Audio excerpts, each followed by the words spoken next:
This one really grinds my gears. I'm seeing all these people claim that George Soros endorsed Ron DeSantis, and he quite literally didn't. George Soros said he hopes that DeSantis and Trump go to war so that the Republican Party rips itself apart and Democrats win in a landslide and the Republicans are forced to reform themselves or something like that. But I think a lot of the people who really want Trump to win see Ron DeSantis as a threat, so they're running with this fake story. Quite literally, the Gateway Pundit edited a quote from George Soros to make it seem like he was endorsing Ron DeSantis when, in fact, he didn't. So we'll talk about that because that one pisses me off. Look, man, I don't mind Trump. I like him for a lot of reasons. I like DeSantis for a lot of reasons. I think Trump is better for some reasons. I think DeSantis is better for some other reasons. But the fastest way to lose my vote is to lie to me. The other story we got is Fetterman. I guess he's out. He's going to be in the hospital for weeks. He's depressed. His brain isn't working. He's getting worse. I guess we'll just do the countdown. Maybe we'll get a timer for the show as to when Joe Biden appoints his wife to be a senator when he bows out. So we'll talk about that. Plus, we got some interesting stories coming out of the New York Times. Apparently, they are now complaining they've hired too many activists. But the funny thing about it is it took them 10 years to figure it out. So we'll talk about that before we get started. Head over to timcast.com. Become a member to support our work over at timcast.com. You can click that Join Us button. As a member, you'll get access to exclusive, uncensored members-only shows Monday through Thursday. They usually go up at about 11 p.m. Not so family-friendly. And smash the like button, subscribe to the channel, share the show with your friends. But tonight, we actually do have a members-only show. So we are being joined by the great Ann Coulter, so I was very excited. And normally we don't do members-only segments for Fridays, but I was like, we definitely have to record something special with Ann Coulter because it's an honor and a privilege to have you here. Thank you. That will go up at 10 p.m. And all we did was I was just like, let's just press record as we're doing show setup because often there's some interesting conversation and we'll capture that. And I think people might appreciate, getting to see a little bit of the candid conversation, Ian talking about God. Oh, I didn't know we were recording. That's awesome. Yeah, that was a good combo. It was. And that's why I was like, we should record this. Yeah. And then we will have a members show. So that'll be up at 10. And obviously joining us tonight to talk about a whole bunch of stuff is Ann Coulter. Hello. Thank you for having me. I'm so excited to be here. Yeah, I think everybody knows who you are, but you want to introduce yourself for those that maybe live under a rock? I'm banned every place. That's why I started a Substack, including the shadow banning. And we were talking about this earlier. I'm not the huge fan of Elon's that I was when he first bought it because I'm not really getting the shadow ban lifted. And I was skiing this week, so I do videos every week on my Substack, and this one was sort of a fluffy one. It was with supermodel Alana Stewart. It's a friend of mine from LA. And I just wanted to talk to her about her jet set lifestyle and, how she met George Hamilton and Rod Stewart and what it was like. And back when models were pretty, and she's very, very pretty. It was the tamest interview I've ever done, and Twitter slaps a sensitive content label on it. For what? They're just coming after you. No idea. I clicked on, do you want to appeal? And it goes through paragraph. And, well, this is sensitive content, warning, and we don't allow sensitive content, and we can't have sensitive content, and this has sensitive content.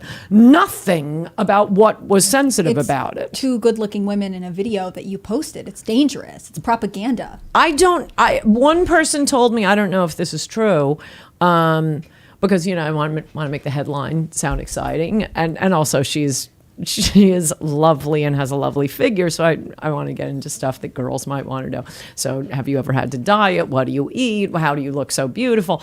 So I put, Alana Stewart talks, supermodel life, diet, how Bianca Jagger ended up with a copy of one of my books. This is, this long headline. And one of my friends said, the word diet might have been triggering for fatties. Mm-hmm. That's what I'm thinking. The word, it wasn't about diets. It's what is your diet? Right. Everyone has a diet.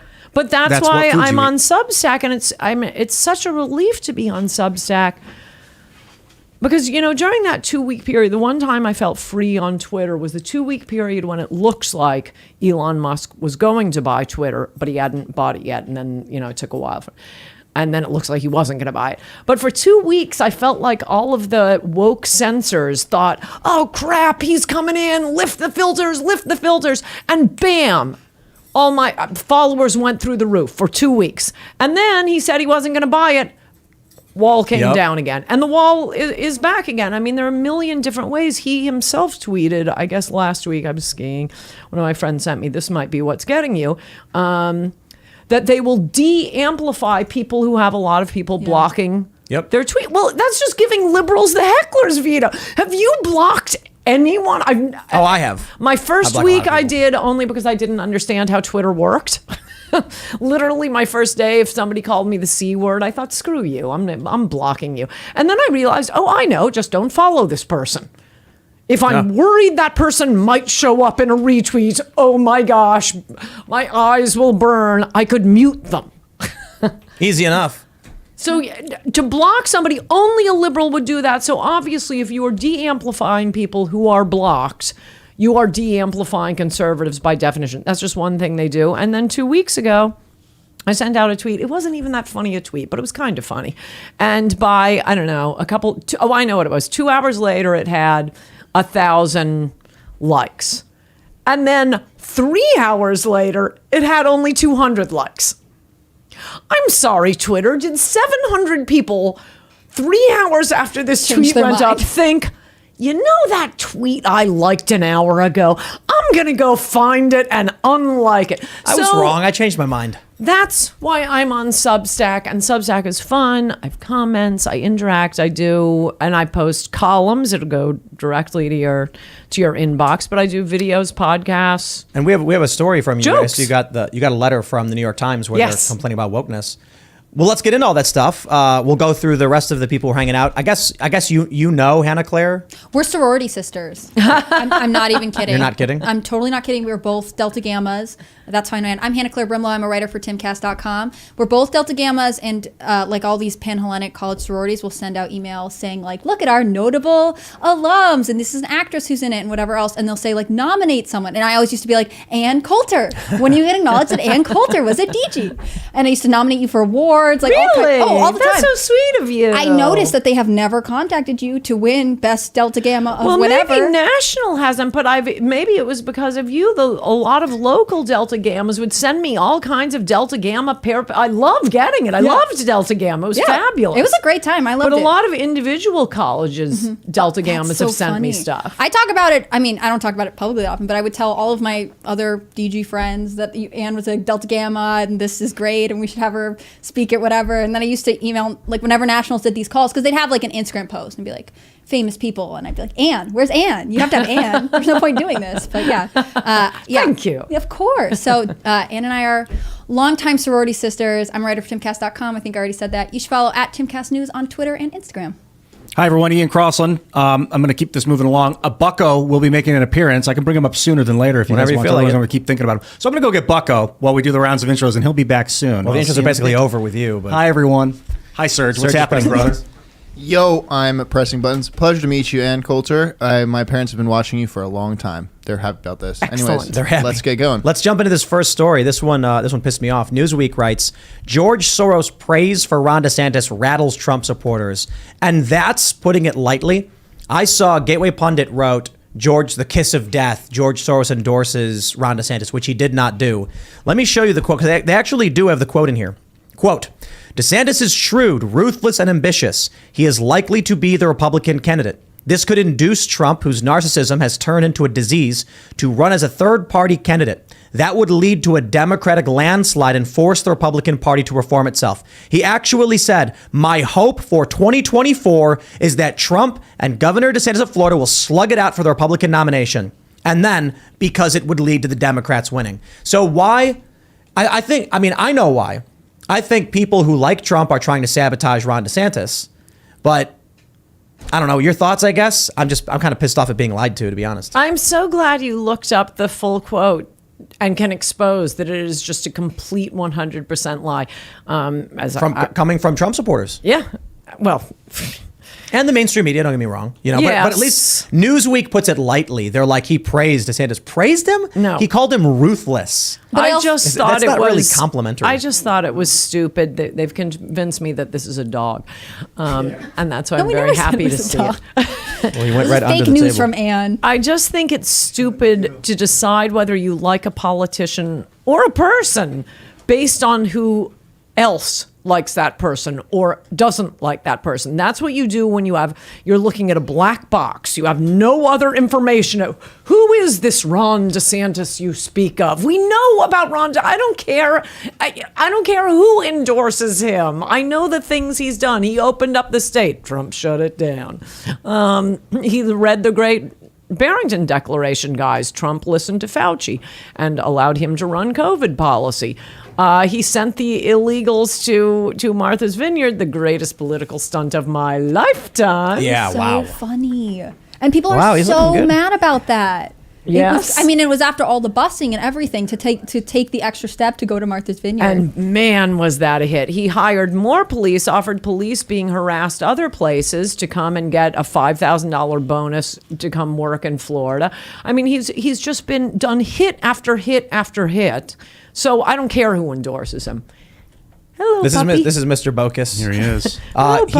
They told us he was going to die in a week, and here he is. He's looking like he's getting a little thick. He's starting to eat again. He gained a quarter pound in the first week after stem cell treatment. He just got another injection yesterday and some subcutaneous fluids today, so he looks like a little muscular bodybuilder. What does he have? It's kidney failure, they call it. It's third. Is he a drinker? What's that? Yeah, he's been. No, he's a street cat. His kidneys never developed correctly.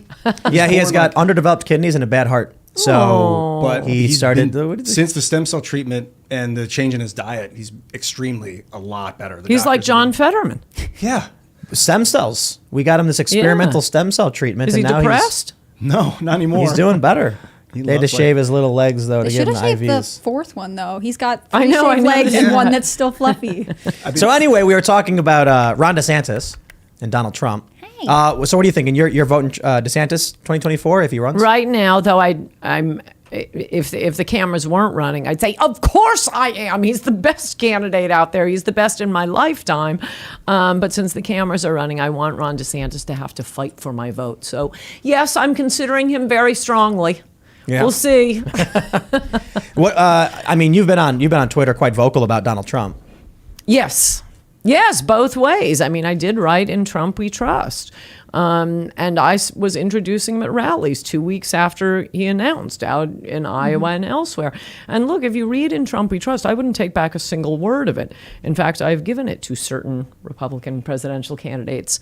I want to read it saying, but you actually have to do it. Because the 2016 campaign, I think, was the greatest presidential campaign in world history. But in the book, I make it very clear he's an awful person. He's a con man. He's a grifter. Horrible, tacky vulgarian. Got all that. But he's the only one offering us this basket of issues I want to vote on. Yeah. Obviously, number one, immigration. Number 2, 3, and 4, immigration and the wall. Bringing trade back, this worship of free trade. And no more stupid wars. Those were like the 3 biggest things. And he supported things like, gun rights very strongly. And then, he gets into office and starts talking about amnestying the dreamers. They're the ones I want to deport first because they're bossy and obnoxious. At least, you catch another illegal alien and they say, okay, you got me. No, dreamers, how dare you not give me amnesty? So Trump gets elected, doesn't build the wall, builds 33 miles, 6 months before the election. It's a 2,000-mile border. He takes Kim Kardashian, noted criminologist, to push through laws releasing criminals, that's a huge hit with Americans, especially after 2020. That's great. Yeah, well, he's always known how to be a celebrity, right? Like that reminded me of the reality TV show aspect of Trump, right? He knew. I think you're giving him more. I don't even think it's knowing how to be. I think he's a narcissistic. I didn't read the one thing I didn't know when I wrote in Trump We Trust is how profoundly stupid he is.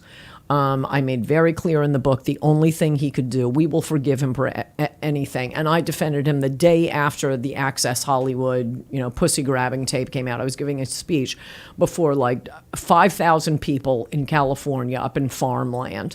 And I was pedal to the metal defending him. And I said, we'll forgive him for anything, but unless you betray us on immigration. Yeah. Oh, and guess what he did? You can't do every campaign rally, build the wall, build the wall, build the wall, and then not build the wall and expect to get reelected. Well, that was the best part of your Twitter account for me for a long time was your how many days, like no progress on the wall. Border wall updates. Yeah. And you were intense about it. You were one of the most vocal people keeping his feet to the fire on the border wall. Yeah, that works.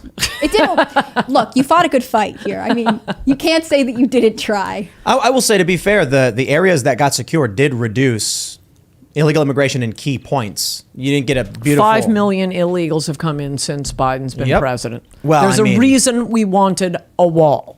A wall is forever. And these people, my allies on the immigration issue who say, the wall, it's a metaphor. We don't just enforce E-Verify. Okay, E-Verify goes away with the next president. Refugee limits go away with the next president. A wall is forever. Americans were correct to vote for the guy, no matter how much of a despicable, moronic, grifting human being he was. He promised us a wall, and that's why people voted for him. Is DeSantis going to get us a wall? I think so. I absolutely do. And the reason I say it with that enthusiasm is what I like about DeSantis is Trump was all talk, no action. DeSantis is no talk, action. Yeah. What did you think of Doug Ducey's shipping container wall? He like put the shipping containers in the gaps in the wall, and then they made Biden took it down. Yeah, they were super mad about it. What did you think? I mean, do you like that? That's why we want a wall and not a cheesy little fence. That's true. I used to think the wall was such a silly idea because I was like, they'll just go around it or under it, or they'll send drones over it. I didn't realize until the last couple of years how much human trafficking is just happening on a daily basis. That I've got this armband from. Yeah. It says entrejas, which means delivered. This is put around the arms of young children that are sent across the border as cattle, as commodities, basically to be sold. No, it's very sick. The people that are being trafficked get marked by this, and then we also have we have that ID, a fake ID that they use to try and make fake asylum claims. It's crazy that... And we are a magnet for that sort of human trafficking. It's sick that we're doing this. It's sick that we're doing it to them. And it's just people who hate America, and they're willing to risk these human lives to wreck our country. I think it's completely in line with what Democrats do, short-term gains for long-term losses.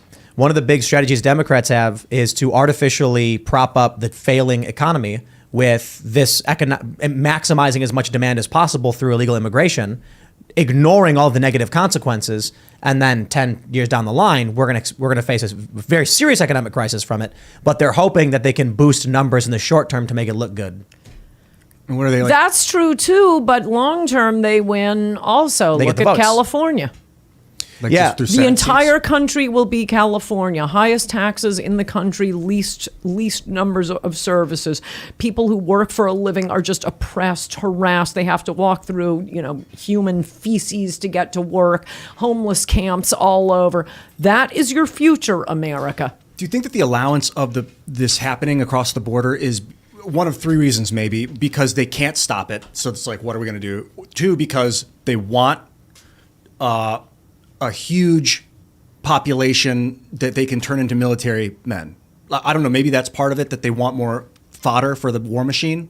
So they're letting them in and they're like, hey, you can earn your citizenship. I think they're not against that, but I think that's not the number. Do you think it's more just like they're overwhelmed and they're like, we don't know how to stop it, so we're not even going to try? No, that is absolute. Never believe that. I mean, they act that way, so sorry, I shouldn't be that dismissive. Yeah, they all act, what are you going to do? And, people can climb over a wall. Yeah, tell it to Israel. Tell it to China. No, tell it to the Capitol complex that put up a wall just the other day. Walls always work. I mean, it's like saying don't put a lock on your door. Isn't that a nice quote? On a new bed. Focus is laying on some stem cell on that. Coat. I could use it. Yeah. You don't lock your door because, a burglar could, I don't know, take a hatchet to it or something. I mean, Israel the wall goes deep, deep down. When Israel put up its wall, it cut down illegal immigration by more than 90%. That wasn't good enough for Israel. So they found, after they had built the wall, which parts of the wall were the most vulnerable and built those extra high. No, walls work. Drones don't work. Boots on the ground don't work. High tech doesn't work. What are we going to do? Watch them run across? That's all an excuse for no wall, open border. The only thing that works is a wall. And as for why they want it, Well, long term, Democrats are sitting pretty in California. You came from California. They control every branch of government. The illegals who are coming in, I will say they are very hard workers. They're very nice. I bear them no ill will. And they really are hard workers. But they also consume a lot of government benefits. And they vote overwhelmingly Democrat. And that's what happened to California. Hispanics are now a plurality. It was completely the opposite. It was like one of the whitest states in the Union, California. It was the Beach Boys. Now they're a plurality, and Democrats control the state, and that's what will happen to the entire country. In the immediate, they don't need to vote. Because what happens is, one of the reasons California, at least in my opinion, brings in so many illegal immigrants is that it inflates their census numbers, which then grants them more congressional seats and more electoral votes. Right. So I always tell people that, they'll say illegal immigrants don't vote. They don't vote. And I'm like, well, at the federal level, they don't need to. If the census tracks X many people and they get I think in the 2010s, they had one extra congressional seat and electoral college vote. One out of 538 votes. You're absolutely right. That's a lot of power to gain from doing what they're doing. I think they're called ghost districts. Maxine Waters gets elected with like 7 votes because her district is all illegal aliens. But by now in California, they've been coming for a long time. They are voting in California. We're just bringing in more and more and more. And why don't the Republicans do anything about it? And that's the donors want the cheap labor. Yeah, I had some of my best friends in California were illegal aliens from Mexico or whatever, and they would work for cash, and then they would send it to Mexico. I don't even know if it was getting taxed. No, it's not. No, if it's it's cash that's just going across the border, there's no way to tax It was like my compassionate love was there, but the structural system wasn't working. It's very bad for our country. That's money that's being sucked out of our economy. And by the way, going directly into the pocket of Carlos Slim. Who's that? The billionaire monopolist of Mexico. He's often competing with Elon as the richest man in the world. And how does he make it? By overcharging these poor Mexicans. So all that money going back is to pay for his industry. It's a very corrupt country, Mexico. Doesn't he own some big media company or something? He saved the New York Times. That's right, the New York Times. Is he still a principal owner? No, but he stepped in at a crucial moment to save them. They were teetering on bankruptcy. Remember? I don't know if you remember. Wow. We're talking about like Bloomberg buying it or somebody else buying it, and Carlos Slim stepped in. Was it Fortune? Forbes magazine had him as the richest man in the world from 2010 to 2013. Mm-hmm. Carlos. Okay. So what is he like? And he's selling a gorgeous mansion in New York City for $80 million. It was just in the Daily Mail yesterday. Whoa! What part of the city is that in? Upper East Side. Wow, $80 million. What the? Across from the Met. It's magnificent. It's the red one, right? Yes. It's so pretty. It's magnificent. What do we do about the drug cartels that are running people like drugs across the border? The wall. The wall solves every problem in America gets easier with a wall. Every single problem. Race relations, poor people, bringing manufacturing back, everything gets easier when you solve immigration because you don't have this. We don't need an extra problem to deal with, an extra poor people we have to pay for. But the drug problem, that's 100% a function of not having a wall. Oh, one of the interviews I just did on Substack, and I highly recommend you all watch it. So this guy, Sam Quinones, liberal journalist, but I've been a fan of his for a long time. He was a really good investigative reporter. You may have read him in the LA Times because his beat was crime and immigration. And he's the only block quote I have in Adios America, where it's like 2 paragraphs just from one of his articles. Really, really good. And then he wrote what your audience may be more familiar with. He wrote the book Dreamland about the opioid crisis in America. And now most recently, The Least of Us, about fentanyl. And he does the reporting. He knows the drug. He knew where all the meth was coming from. It was coming from like one town in Mexico. Now it's changed. It's gone out to the cartels. But he knows everything about the drug problem. It is not coming from China. Meth is being made in Mexico. The opioid, it is all coming from Mexico. Is it funded by the CCP? No, I don't think. Not that you would know for sure. The reason the Chinese couldn't, it used to, Chinese used to send the precursor chemicals, or they would send the heroin directly, or they would send the meth directly. But the problem is that's all in individual like FedEx packages. And they do it. But for one thing, weirdly enough, the Chinese government actually did kind of step on them. But it was just inefficient. You need to be on the border. You need to just get it straight across. And, they'll say, oh, but it's not all Mexicans. Some of them are American citizens. Yeah, they're anchor babies. It is an all Mexican operation. Interesting. I've been thinking of it as just a continuation of the drug war, the opium wars, how the British set up shop in Taiwan and then just started shuffling opiates into China, and the Chinese never, play the long game. But you're saying it's more of just a financial Mexican issue right now? Do you feel like since it's a financial... And I think, I'm sorry, just to finish that, it is opium wars, but it is Americans against Americans. The same people who don't want a wall. There is a crazy left. I'm not talking about all Democrats. Many liberals are my best friends. Not talking about all liberals at all. But there is an element of the left that just hates this country. And they're fine with Americans dying of opioids. They are fine with 100,000 Americans dying from drugs every year. These people also, I guess paradoxically, don't even know what life outside of the United States is. They think the United States is evil, and they have no idea. They've never been to these other countries. Because if you go to these other countries and you're like, wow, America's pretty nice. Yeah. For all the bad things.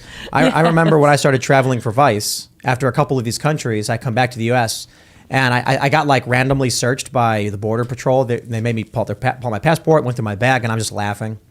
And then they see the Arabic in my passport, and like, what's this? And then I was like, I don't even remember what country that was. Egypt, I think, or something. Where did I go? I can't remember. And oh, no, it was Morocco. And they were like, oh. And then they were like, what's funny? And I'm like, I love this country, man. I'm like, it's just like everything's nice here. I come back from, I was in Brazil or something, and you see how good we have it. It's decentralized law enforcement is what I'm sold in the United States. Local cops is the key to prosperity. Having a federal system where they're like, they decide one day that this is illegal now, and everyone in the country is the key to everything is the local. Yeah, I totally agree. And I didn't know that until I went to Cuba or to Chile and Peru and like saw the federal cops on the corners. I'm like, we have no idea what ominous. It's like in other countries, especially because we are so used to complaining about America, right? Everyone's saying America's so racist and America has all the cop problems, and like travel at all, go anywhere and you will be happy to be here. Do you think that Mexico poses enough of a threat to American lives to be worth invading at any point? It wouldn't be necessary if we built the wall. Yeah. But yes, to take out the cartels, I mean, it's certainly more of a threat to us than Ukraine. Right. I mean, we sent a ton of money shipping goods and resources to Ukraine. Why wouldn't we just spend that money on the wall? Well, not only the wall, but as for, going into their country, I mean, I don't know, this is kind of racy, but yeah, take out the cartels if they can't do it by themselves. Remember that guy, Pineapple Face? The first George Bush sent U.S. troops. He was. I think I was like 4 years old. Okay. The Pineapple Face is a solid nickname. Here, I'll look it up. Just Pineapple Face. George Bush. Like in the late 80s. It was a big thing, but it was the first. It was the first George Bush sent in our military to seize this guy. Noriega? Yeah. Manuel Noriega? I typed Pineapple Face and he showed up on the Google search. Really? Panamanian, but that's Panama. Does it say Bush? That isn't. Maybe I wouldn't have guessed that. That's a funny. Why are you thinking about him though? Because we sent the military to get him. I'm pretty sure that was Noriega. That was your question. We've done it before. And wait, if I could get back to your point on local police force, it's not just the police. Look at the COVID rules. Thank God I'm not taking the Lord's name in vain. Thank God we could go to places like Florida. What if, Trump did shut down the country, because he's so for freedom. But New York, California versus Texas. Actually, Texas wasn't that good. Georgia was good. Florida was good. I don't know, whatever places you were looking at moving to in 2020, you will remember. Everything should be local. Give us a choice. Let us vote with our feet. Yeah, military, centralization of military authority, law making, and dude, the medical tyranny is, I am on alert for medical tyranny. I know the Nazis did lots of medical science experiments on living people, and I'm not down with that in real time. We're doing it on adolescent girls right now. Yeah, we are, and they're miserable. I mean, with medical tyranny during COVID, the local governments were the most likely to resist, right? Bigger Yes. cities and everyone else were more likely to give in. If you went to any small town in America, they operated differently. They operated independently because they know their community and they know what they can handle. Or the third largest state in the union, Florida. Oh, hey. So what this gun running that Obama did, the Fast and Furious program, was he sending arms to the cartels? Is that what happened? What happened was, that's a blast from the past. No. Yes, he was. And the reason they weren't intentionally, hey, we have a program, let's send the, although that was the suspicion of a lot of Republicans. They wanted crimes being committed with American guns. What they claimed to be doing was putting tracers on the guns they were sending. And then they could follow where the guns were going and they could see where the cartel's hideout is.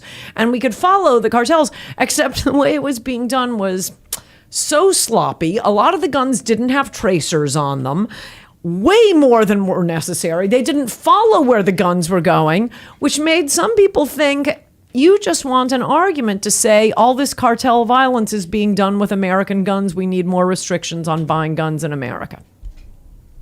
I'm concerned about actively giving our weapons to other people so that we can test our own weapons against our own weapons.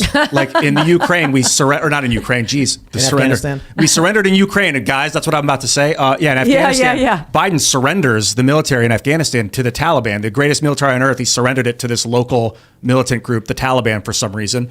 And what is that reason? Well, at first I just thought it was incompetence. Now I'm wondering if Lockheed wants their arms in the hands of enemies so that they can test their weapons because they have no test grounds not otherwise. Just test, but so that there's a reason to sell more weapons. Yes. Oh no, the Taliban now has Black Hawks and Scud missiles or whatever. Yes. So you're gonna have to buy more from us. It's the same argument with Big Yes. Pharma making you take drugs that give you side effects that mean Right. you need more drugs, right? Like if we arm people that we then are like, it turns out they're a threat when armed. Anyway, so send in the military. And what does your military need? Our guns. Yes. It's a perfect scheme. I Yes. wanted to ask you, Ann, where were you at on the Iraq War back in the day? Oh, I'm so glad you asked. I just did a Substack with my friend Mickey Kaus, liberal. And I forget why or how it came up, but I put in a little plug for what my position was, and I would still have that same position today with, the caveat. It wasn't go hang out for 20 years and paint George Floyd murals and teach girls about feminism in these backward hellholes. Oh, Well, what else could you do? but no, I was very much in favor of both Afghanistan and Iraq, and I would be again today, other than not being able to trust. I mean, Eisenhower was right with the military-industrial complex, and I think you're right. It is about selling weapons, and I think the lobbyists for these arms companies, I mean, it is just endless, the wars. Why were we in Afghanistan for 20 years? And I would remind you, maybe you were in first grade when this happened, but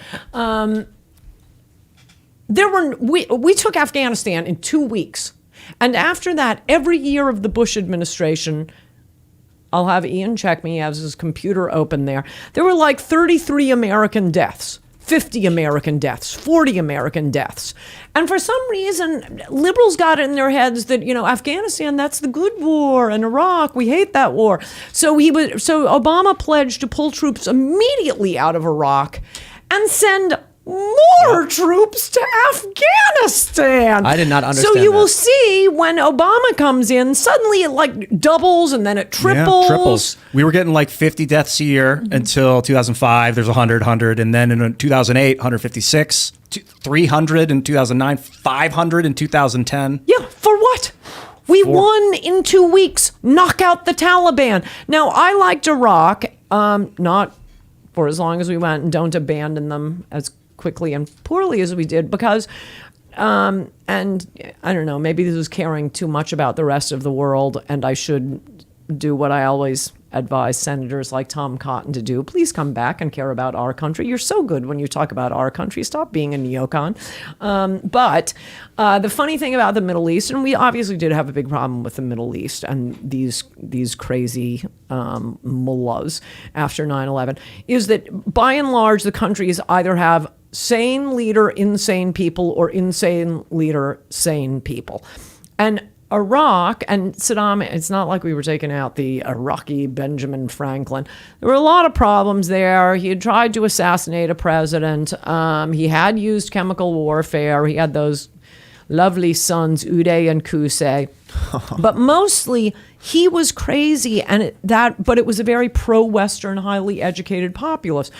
So, yeah, I liked Iraq, and I made these arguments at the time. I never cared about weapons of mass destruction other than to taunt the New York Times for saying, we need UN approval. Well, okay. He's defied the UN resolution. So I thought there were a lot of reasons for going into Iraq, but one of them was to have an Arab Israel, to have a democracy. It doesn't have to be like, Vermont, but something more like a functioning democracy without a crazy guy as the leader. And by the way, I think we got that. I think Iraq is better today than it was then. It would be a lot better if Obama hadn't pulled all the troops out. What they wanted for Afghanistan was South Korea. That you stay in the country occupying it for 50 years and you create 2 generations of westernized population in an attempt to nation build and stabilize, which I don't think is any of our business. Also, the internet, it makes it almost impossible to do that with the internet because you can't control the information flow anymore. Everyone knows what happened. That's true. That's what they wanted, though. They wanted to create a generation. They wanted to create a generation that would create a more westernized I agree with Afghanistan. you that nation building is totally foolhardy. Yeah. I'm describing something slightly different with Iraq. I just want to point that out. Afghanistan, they have 3 working toilets. Yeah.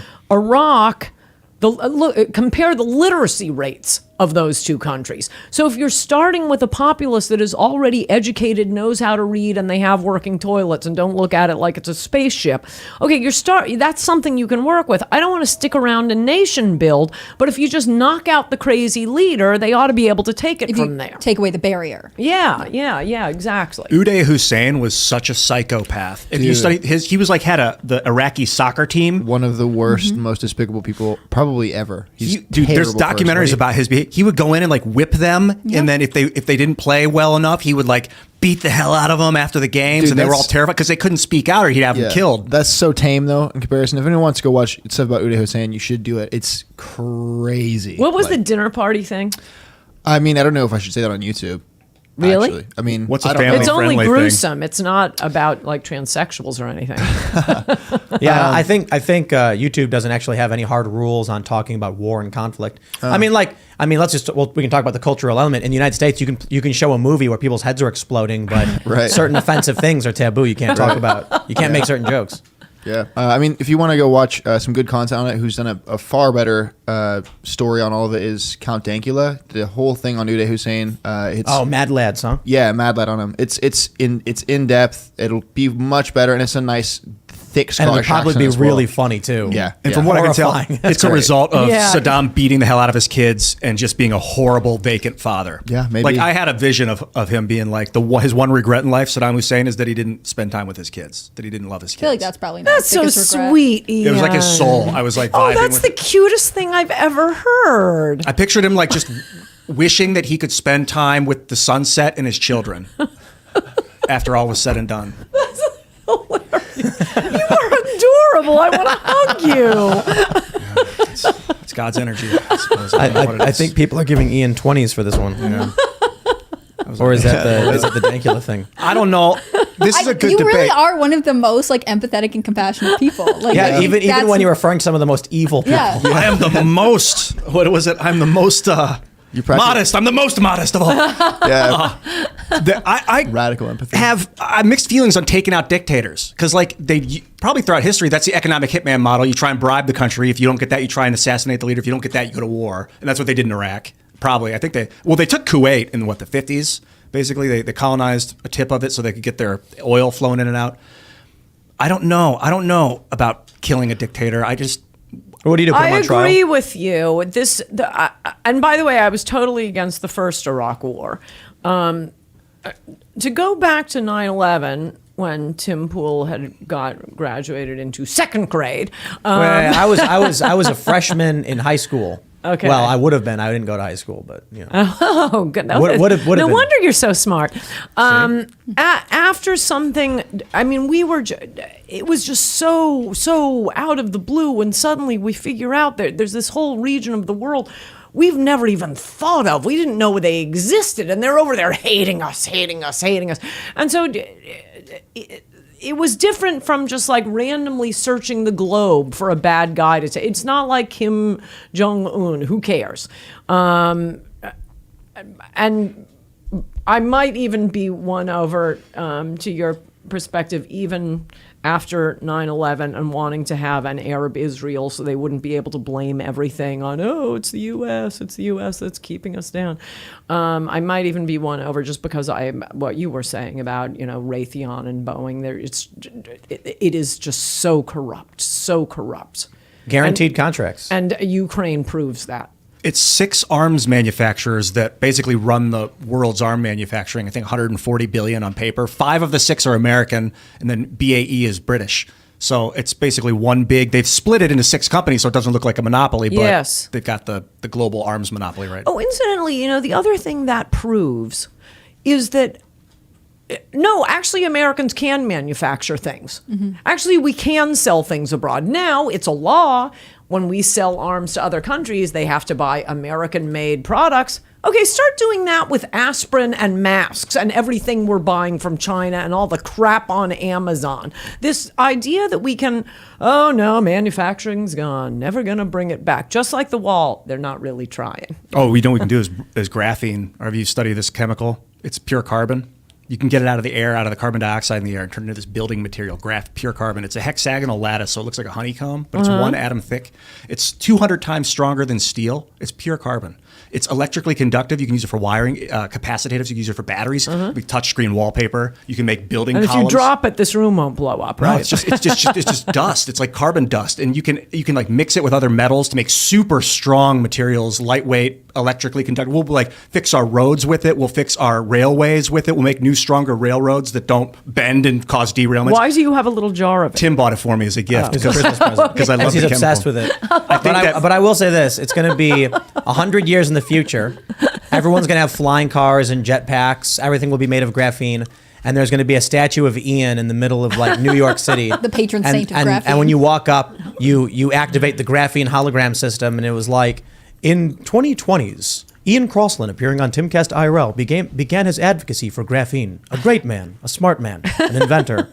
Graphene revolutionized the world and brought world peace and ended world hunger. Well, it'll probably create a new era of conflict but one possibility is Ian started several wars. A merciless. It's like brutal Oppenheimer, dictator. building the bomb. We'll start pulling it out of the air and being like, this is how we solve the climate catastrophe. Get the carbon dioxide levels down. We start building, but then other countries will start and they'll be like, looks like we're about to pull too much carbon out of the air and the trees are going to die. And that's the next climate catastrophe.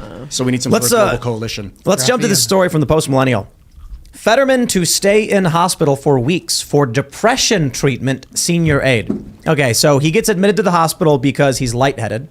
The dude had a very serious stroke, and now he's suffering from that thing where he can't understand words anymore. He then gets lightheaded, has to go to the hospital again. Now he's depressed. Now he can't work. So what are they going to do? How long until you think Biden it's going to be, who's the governor? Shapiro. Shapiro? That's right. How long until he appoints Fetterman's wife Governor of Pennsylvania. Yes. How long until he appoints Fetterman's wife to the Senate? Well, the good news is, and I hate to say this because Shapiro wants to run for president and be the first Jewish president. And of all the people I've heard of being the first Jewish president at the moment, Shapiro looks like the most likely. He does not appear to be crazy. Now, he was running against Trump's candidate, that Mastriano, who was completely crazy. You think he was crazy? Yes. Why do you think he's crazy?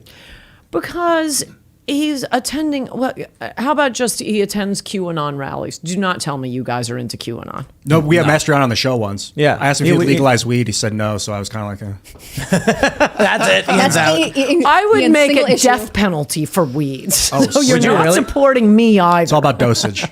But I'm sorry to The interrupt. libertarians are in the chat are going to lose it. They're mad. We can do that, but we do have to get to my comments on Nikki Haley.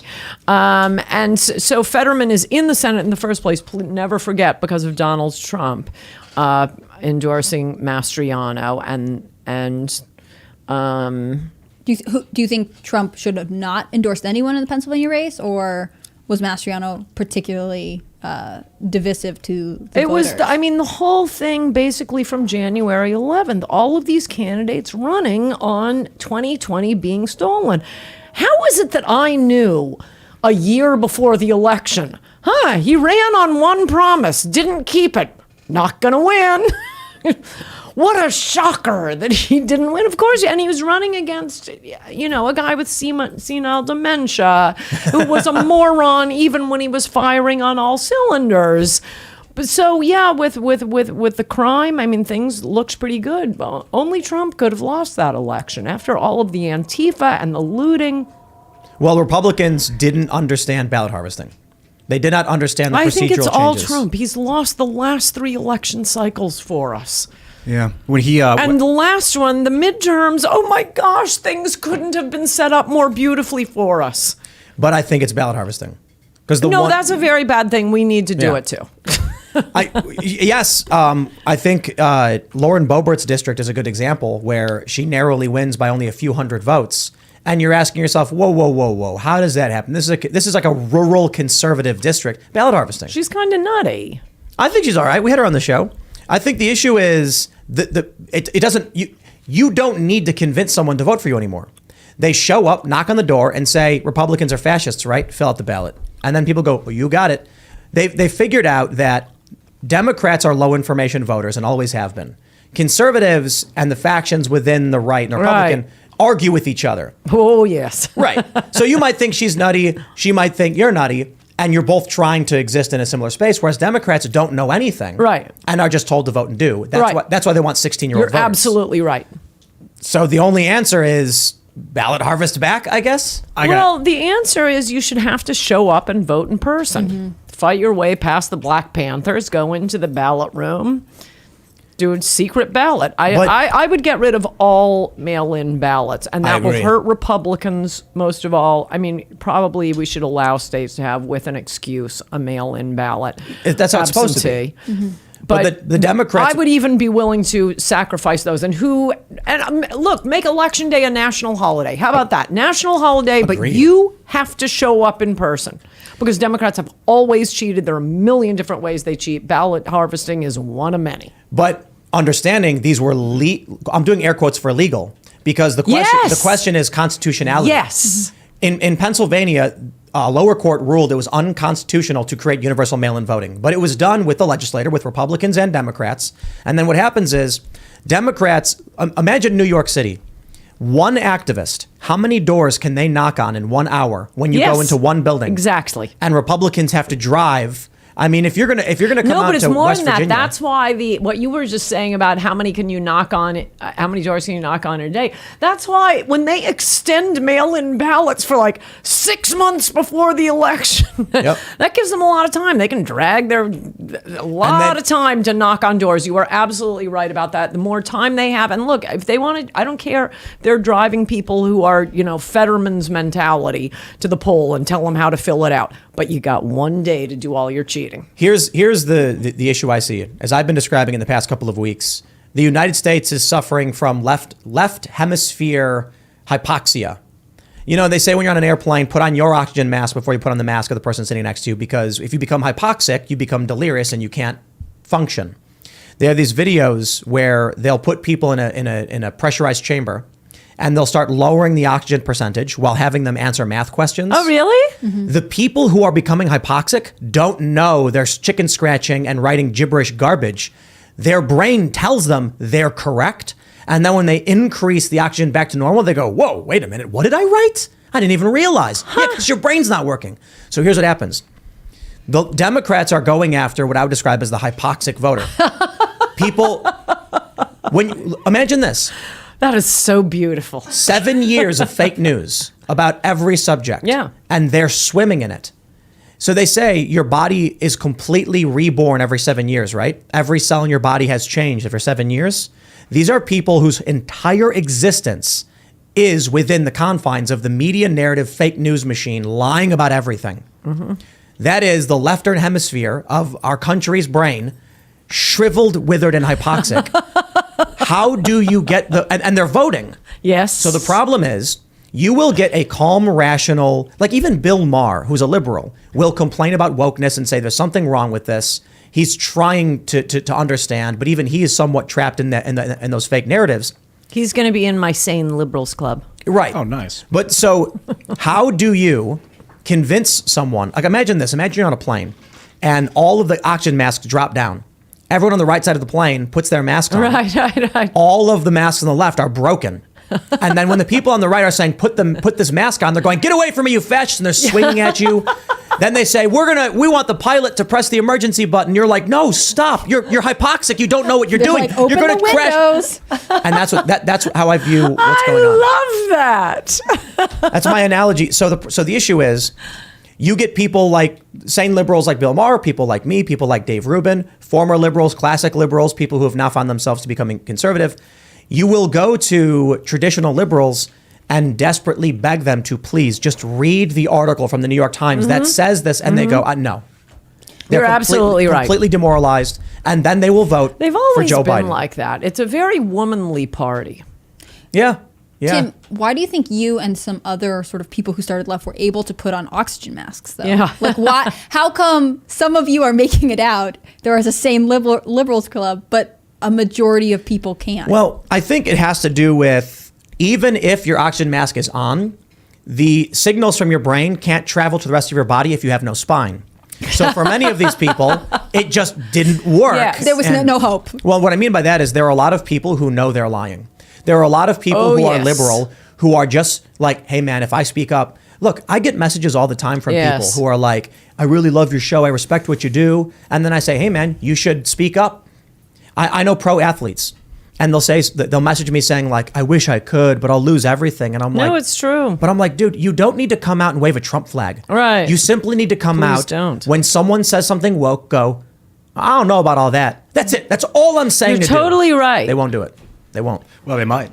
You got to shake them Some out of them it. are. Some I of think them a are. lot of why you never went crazy, and like to answer your question, why some people don't get hypoxic mentally is like high altitude training. If you're constantly working the muscle, you're kind of able to resist. That's a good point. The oxygen. Yeah, So that's awesome. for me, I was traveling around. I was doing news. I was going to Trump rallies.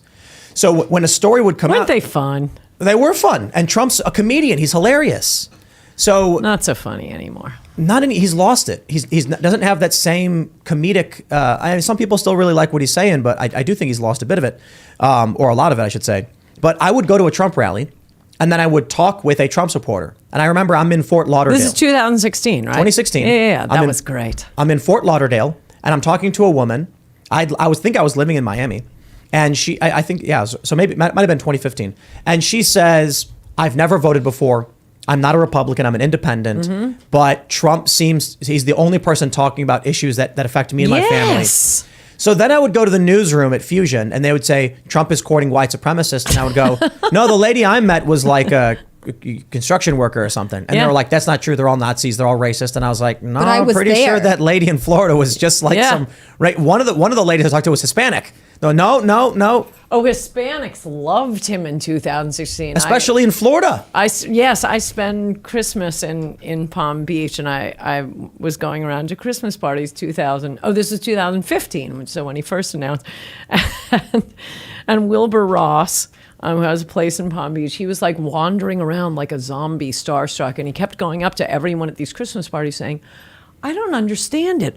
We're all for Jeb, and the Hispanic help is all for Trump. Trump, I met a lot of Hispanic people in Florida who were just like, we know what socialism is, man. Bernie scares us. And I'm like, that's not surprising to me. 2016, I thought it was like a full-time job going around to bars in New York and convincing Bernie supporters that they had to vote for Trump. Full-time job or full-time hobby? Because I feel like you would have so much fun doing that. Well, you can love your job. But between, among the three of them, actually among all the candidates, Bernie and Trump are the closest, at least in what Trump said. Yeah, Trump was great on the campaign trail. I mean, I still didn't expect him to win. I thought for sure the military complex had him down. Hillary had it. And then when he won, I was like knocked out of breath. But then he went on script. Right after he got elected, he started reading off a prompt. And he hadn't done it the entire time he was running. And I was like, this guy's just a sham, isn't he? He's just a fake. And then he made John Bolton one of his dudes. Yep. And the war machine moved on. He did get us out of Trans-Pacific Partnership. I don't know if he realized the level that the liberal economic order was planning to become the new world order. No. It's not like, don't give me we tried. Too bad he wasn't president. He didn't try. He didn't care. He wanted to sit in bed and tweet. That Trans-Pacific Partnership, I never told anyone this because I'm very, I'm a vault if I talk to a politician, but it leaks like 2 months later, so I can say it now. I went to see Trump like February of 2017 after he was elected, and I just stood at the Resolute desk and yelled at him for 15 minutes. And I didn't use the F word first, but once he used it, was that flying? So I think the entire West Wing heard it, and that's how it eventually leaked. But Trans-Pacific Partnership, I said, what are you doing? What are you where is it? You haven't done any. You're not starting on the wall. You haven't done anything with Trans-Pacific Partnership. And he didn't know. He didn't care. Kim Kardashian was his next appointment. Did you feel like that was the problem with Trump's time in office, that he didn't have enough people pushing him to keep his campaign promises? You don't think he Who cared? hires the people? But he brought in Jared Kushner. Yeah, rough. He did. Look, he ran for president before. At this point, Tim Pool was in 6th grade. When Trump first ran for president, What year was 2000? I don't know. When was he running on? No, because it was Obama. Reform Party, right? Yeah, and what did he run on? He ran on Obama not being born in this country. So he activates Hannah Claire the is crazy. younger than I am, mind you. She knows that. She's known me for a long He time. activates the crazies. It doesn't work. The 3 elections since 2016 haven't worked. Activating the crazies this way, that way, the election was stolen. The one time he won was when he ran on my book, Adios America. It was just something he thought that might work. And so he ripped off the arguments in a rather stupid and ignorant way. Still, he was making the arguments. I would write in Trump We Trust again, because given the options, but he believes none of it. He understands none of it. Of course he could have hired the My right. question is, who gave him your book, right? Like, I feel like he must have at one point been around people, but who was like, you should read this book, it's a good idea, right? Because it was a strong book. He knew when he ran, and I was making fun of him on the when he ran the first time on the Obama birth certificate. One of my friends was a reporter in New York, and he said he's reporting on Trump, and he was threatening to run for president, and he's talking about the Obama birth certificate. And my friend, I think he was a New York Times reporter. Anyway, he emailed me and said, everybody else who says you're wrong about the birth certificate, he's denouncing, he's calling these horrible names, and somebody yelled out, hey, Ann Coulter says, whatever I had said about him being completely wrong. It was a crazy idea. And my friend said he started to attack because that was the mode he was in. Oh, I know what it was. It was specifically Ann Coulter says you're never going to run. And he starts to do the attack and then pulled back and said, well, she'll just have to wait and see. So he knew to be careful about crossing me, even back then. And he had invited me to lunch, which I went to only because I wanted, when I walk on the beach in Palm Beach, to jump over and go in the swimming pool. And so he had been appealing to me. I think he had just like this animal sense of, she says things that are popular with Americans. Yeah. Interesting. But I think that was the end of it. He obviously did not care about immigration. But he didn't come through with his immigration platforms, but was polling pretty well up until COVID. Do you think that the American public also forgot that he had promised to do all these things? I mean, what was I think the only votes Trump got were opposition votes. Really? To Biden and the craziness and Antifa and Black Lives Matter. And even though all he did was tweet law and order, ! At least he's not these people. Yeah, but the Black Lives Matter summer was like pretty crazy. That wasn't enough to push him over the edge. He didn't do anything. Yeah, he couldn't. He should have brought in the military. Yeah, he should have. Portland, especially after 100 days of firebombing a federal building, and he didn't do anything about it.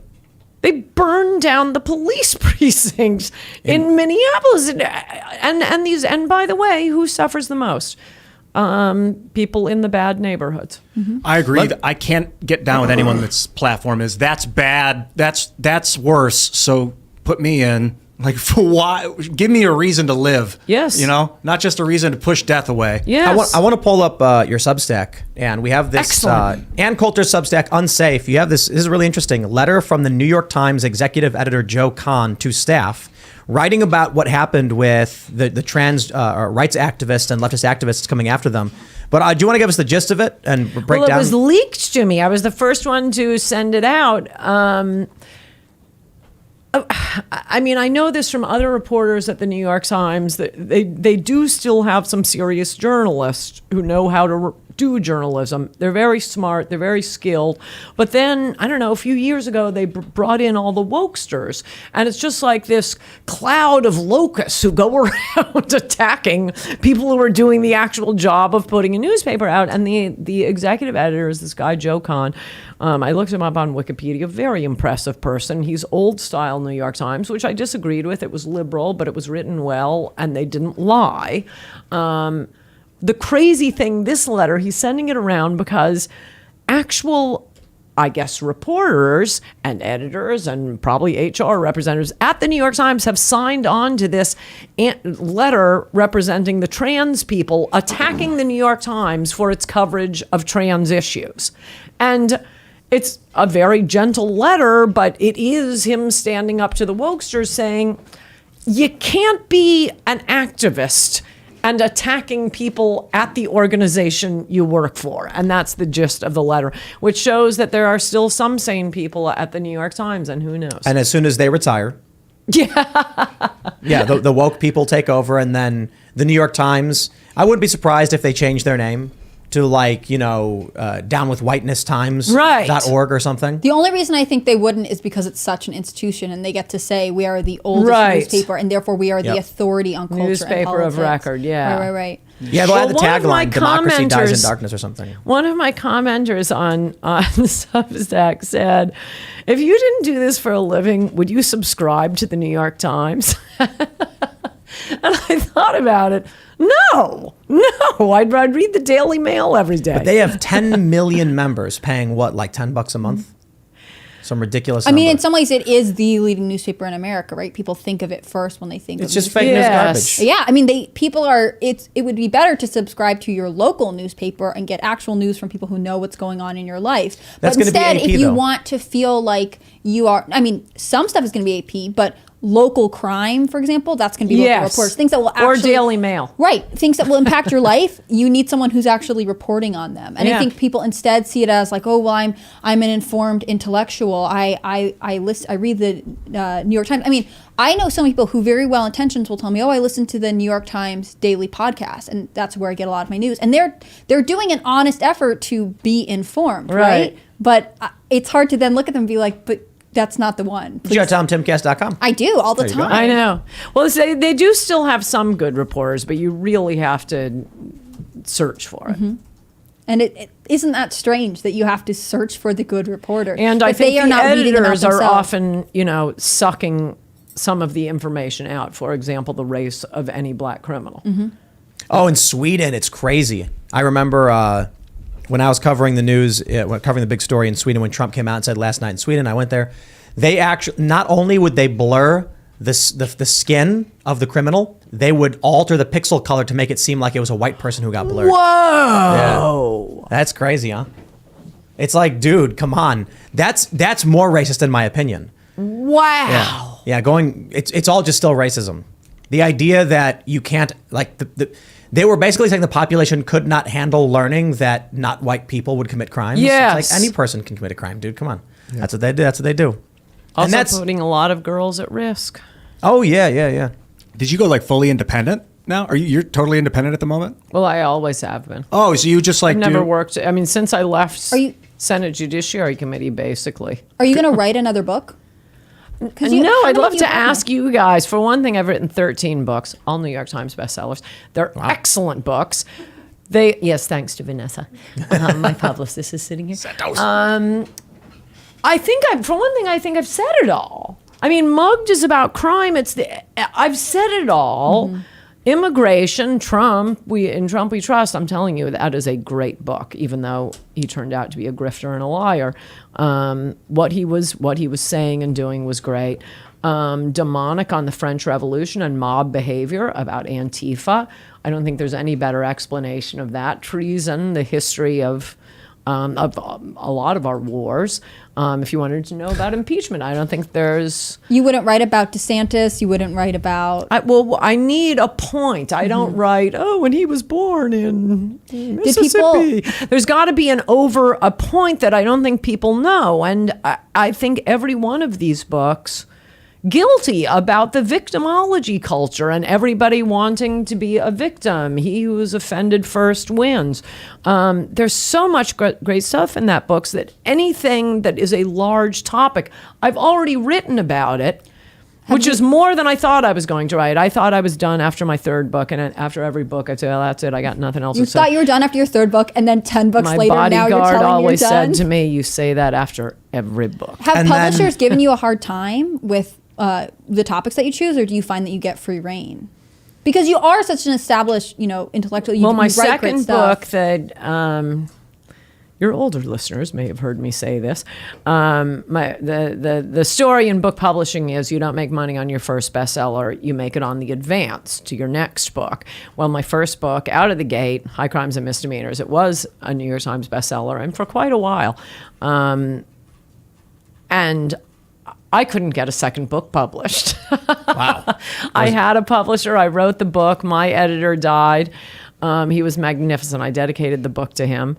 And the publisher, HarperCollins, Rupert Murdoch's HarperCollins, took the opportunity to cancel the book. And I had, the star agent, Joni Evans. She was the hotshot book agent. She's shopping it around to all of her pals on Publishers Row in New York City. And they absolutely would not publish a book by me. And she'd send me their emails back to me saying things like, my second book was slander about liberal lies about the American right, a lot about the media. Man, that was a good book. And they'd write to her, we do not think this would move the public dialogue forward. What? And I emailed Joni back saying, that's so weird because I thought publishers made money on the basis of how many books sold, not how many inches. They moved the public dialogue for. And anyway, it was the #1 book all summer when Crown Publishing finally published it. Wow. And I taunted Publishers Row all year. There's always going to be something to write about because now with defund the police, with crime running rampant, It's all in Mugged. Well, but I just mean the next thing's going to come soon, right? The left will come out with some new insane policy idea, and then you're going to be like, oh, heavens me, time to write a book. Or would you update Adios America? Because immigration is not getting better. In fact, it's under Biden, all it's gotten worse. there. I think every word is perfect. But you wouldn't I'm add sorry, to it? I'm sounding like Ian now. You True. wouldn't update it with Humble as always. You wouldn't update it with a new chapter after a Biden term?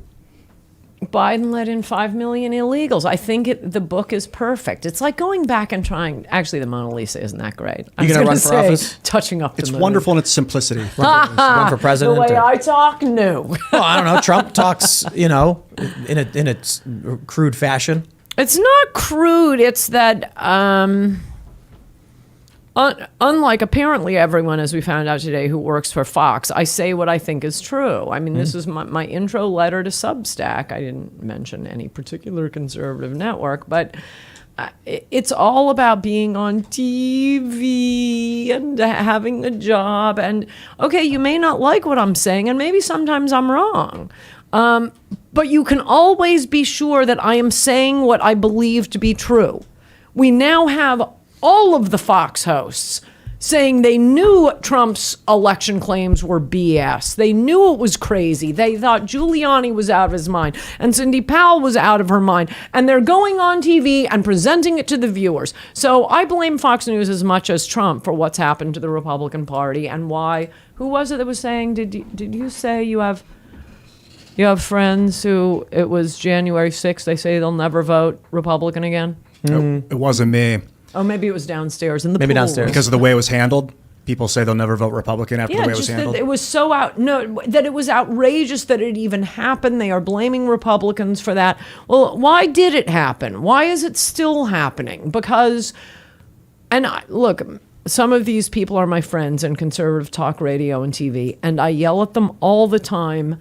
They say, oh, when we have you on, ratings go down. Everybody's mad. Everybody writes in. They're Trumpsters. I don't believe that. I fundamentally do not believe that when you go on, their ratings go down. Well, not ratings go down, but they get a lot of hate mail. Well, I'm sorry. No, it is the most listened to of the show. Is MSNBC inviting you on to talk bad about Trump? Oh, no. You have to say the same. But I think what happened, the reason they feel like they're getting more viewers and they're getting less hate mail is, after the 2020 election, I have TV on in every room of my house to MSNBC so that I can just walk through the room and hit the mute button and never miss anything they say. Even I couldn't listen to it after, for A, it's very repetitive, but B, once Biden wins, Democrats have the House, Democrats have the Senate. It's like, do I want to see moment by moment report on a slow motion plane crash? There's nothing we can do. We're going to be strangled to death until it gets fun, until Youngkin ran, until DeSantis is running. Then it'll be fun again. So I think normal people, and I'm not even normal, and I couldn't watch political news. I was just watching Forensic Files. So the only people I think still tuning into cable news are the Trump fanatics. Let me pull up this story from The Guardian. This is Fox News hosts thought Trump's election fraud claims were total BS. It's a quote. Court filings show comments by Tucker Carlson, Sean Hannity, and Laura Ingraham revealed in $1.6 billion Dominion defamation lawsuit.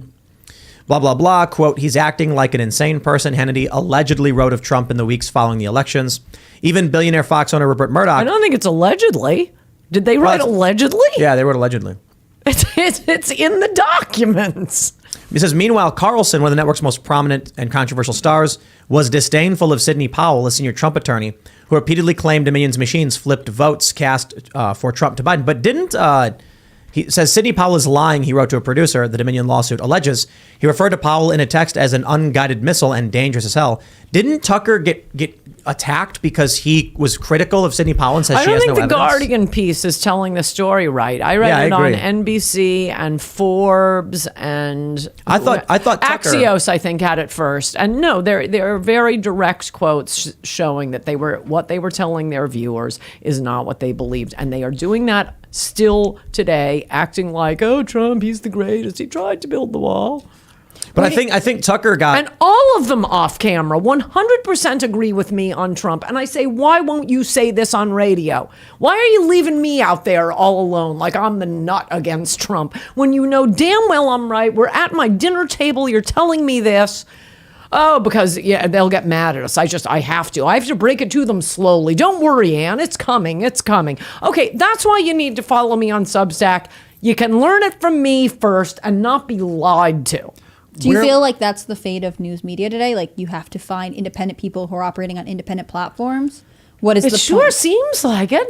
So how do you get your news? You say that you keep up with the all the not safe for work sites. Oh, yeah?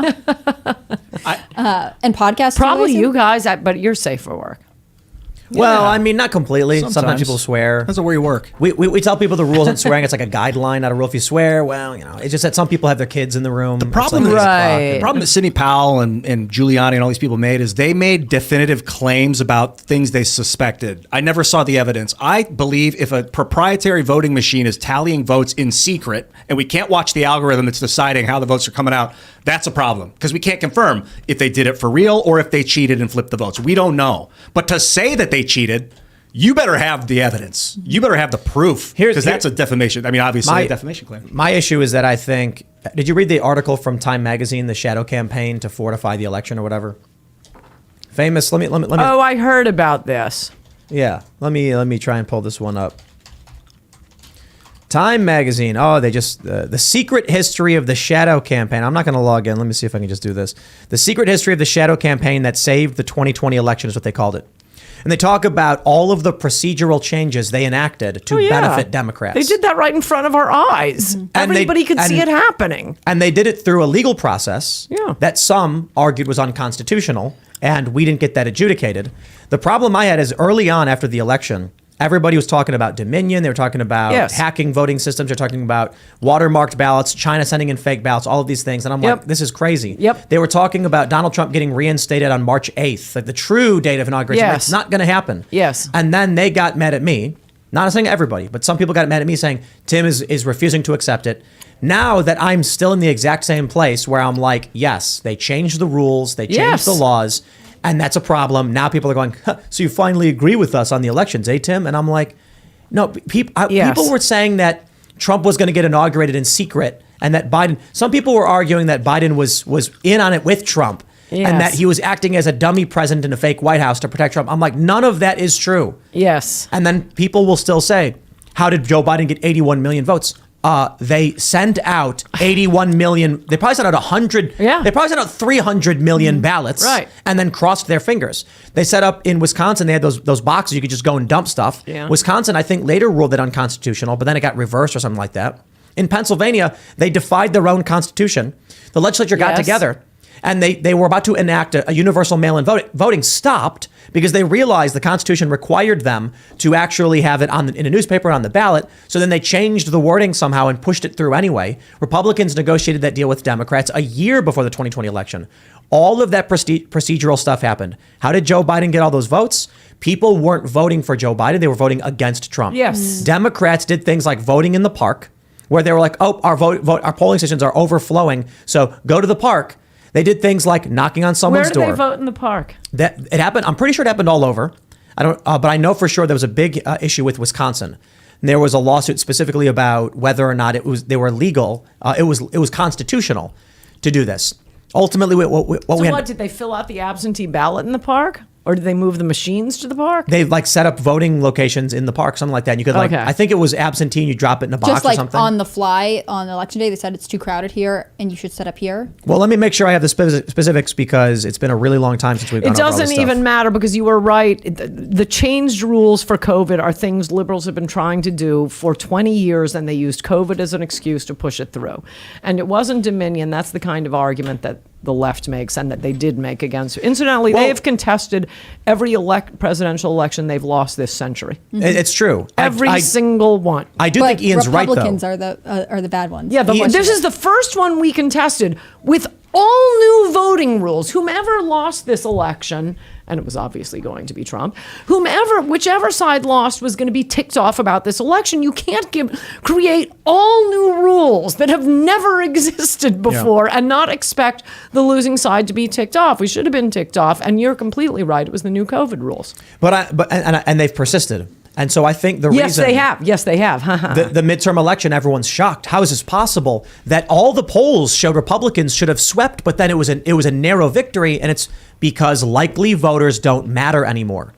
The pollsters... That's a great point, yeah. They're looking for people who they think are likely to vote, not realizing that 20-year-old kid who's playing Overwatch in his living room, knock on the door, and he gets up and he's like, "Well, I'm in the middle of a match." And they're like, "Did you fill out your ballot?" He's like, "No." And they're like, "We're gonna keep coming to your house and knocking on your door until you fill that out." Okay, fine, I'll fill it out. What do I do? Biden? Right. There you go. Get out. Right. Or mom comes home and she goes, "Did you fill out your ballots?" "No, mom, I don't care." "Fill out your ballots so you're not getting lunch money."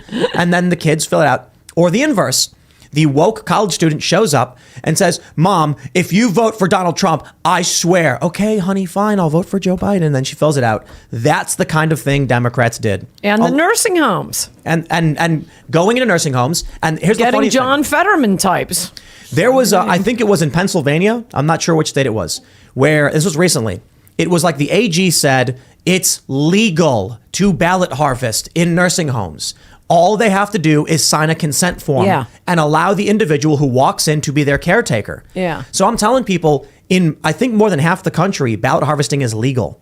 Democrats are going nuts saying we don't care if they want us in the office. All that matters is they sign their name. Yes. So people are wondering why did Biden get so many votes, but down ballot it didn't? Because the people who are filling this out don't know, don't care. They're just filling out Biden and nothing else. Because you're getting activists going door to door saying vote for Biden. And they don't know anything else about these other candidates. But if anything was going to be done about it, it had to be done before the election. Sending out tweets saying, "Oh, this is going to be unfair," that's not going to do anything. And right now, Republicans need to be doing everything they can to prepare for 2024 cleaning up the voter rolls, cleaning up the voter rules. What people need to understand about Ron DeSantis winning in Florida, everyone wants the narrative to be his policies are so popular, he swung a purple state red with a million vote lead, when in reality there's two big things he did. One, his policies attracted all of the moderate to conservative individuals around the country to flee to Florida, Yes. massively increasing He his flipped margins. it red. But he also cleaned up the state in terms of how voting is done. Yes. So they reverted a lot of these rules. They cleaned up the rules. Lo Yes. and behold, DeSantis wins. Yes, absolutely right. That's what we got to do That's right now. another hit he has. That's why I say he's given us everything. But if he's going to win in 2024, if he is going to We need run, all these states to do it. Yep. Yes, you're absolutely right. Yep. And not complain about Dominion. I don't like proprietary machines secretly tallying votes. That should be an open source process where people can verify. I talked to Matt Gaetz about it, and he's full on interested in blockchain as a verification for our votes. So like you still make your vote in person via paper, whatever, but it's tallied on some or multitude of digital, immutable systems where we can cross-reference that the vote's still exactly what you want it, what you intend for it to be. Because if you just hand your vote to a corporation or anybody that does it in the back room in secret and then sends out the tally afterwards, that's not secure. I'm not saying that they cheated. Well, It's that just could not a be, secure but the system. COVID rules are the big problem. Do you think that there's a single major issue going into 2024? Like you personally believe immigration is the number one issue? Immigration, crime, and I think, I could be wrong about this, but I think what they did to us over COVID is still going to be big. I'm still bitter.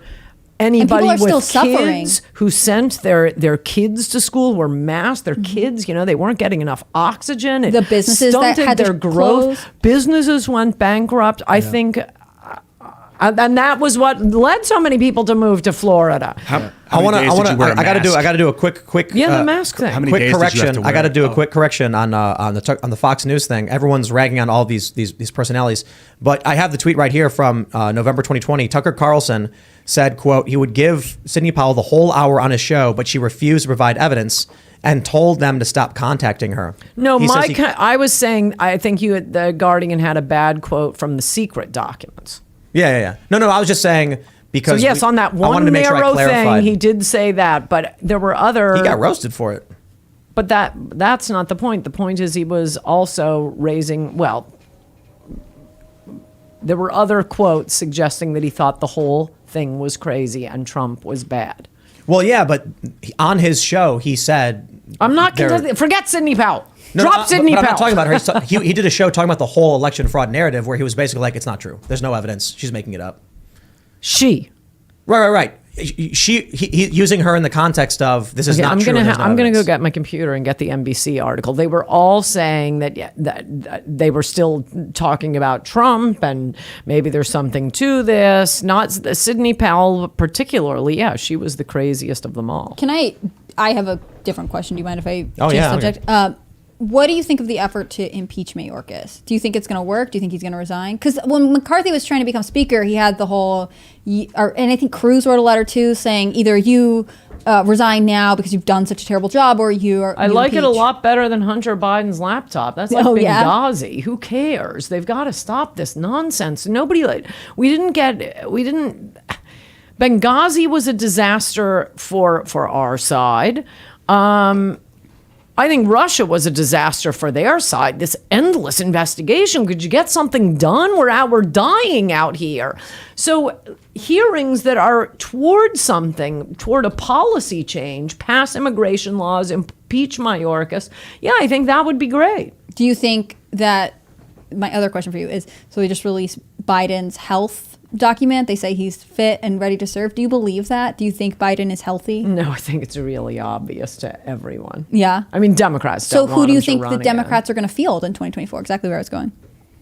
Weekend at Bernie's. Really? I think they have to. I mean, I could be wrong. He could die. Maybe they can't even do week, but they have the whole media behind them, so they can get away with anything. Do you think they'll run him They again could if they do can? another fake COVID and say, "Oh, we can't have debates, COVID."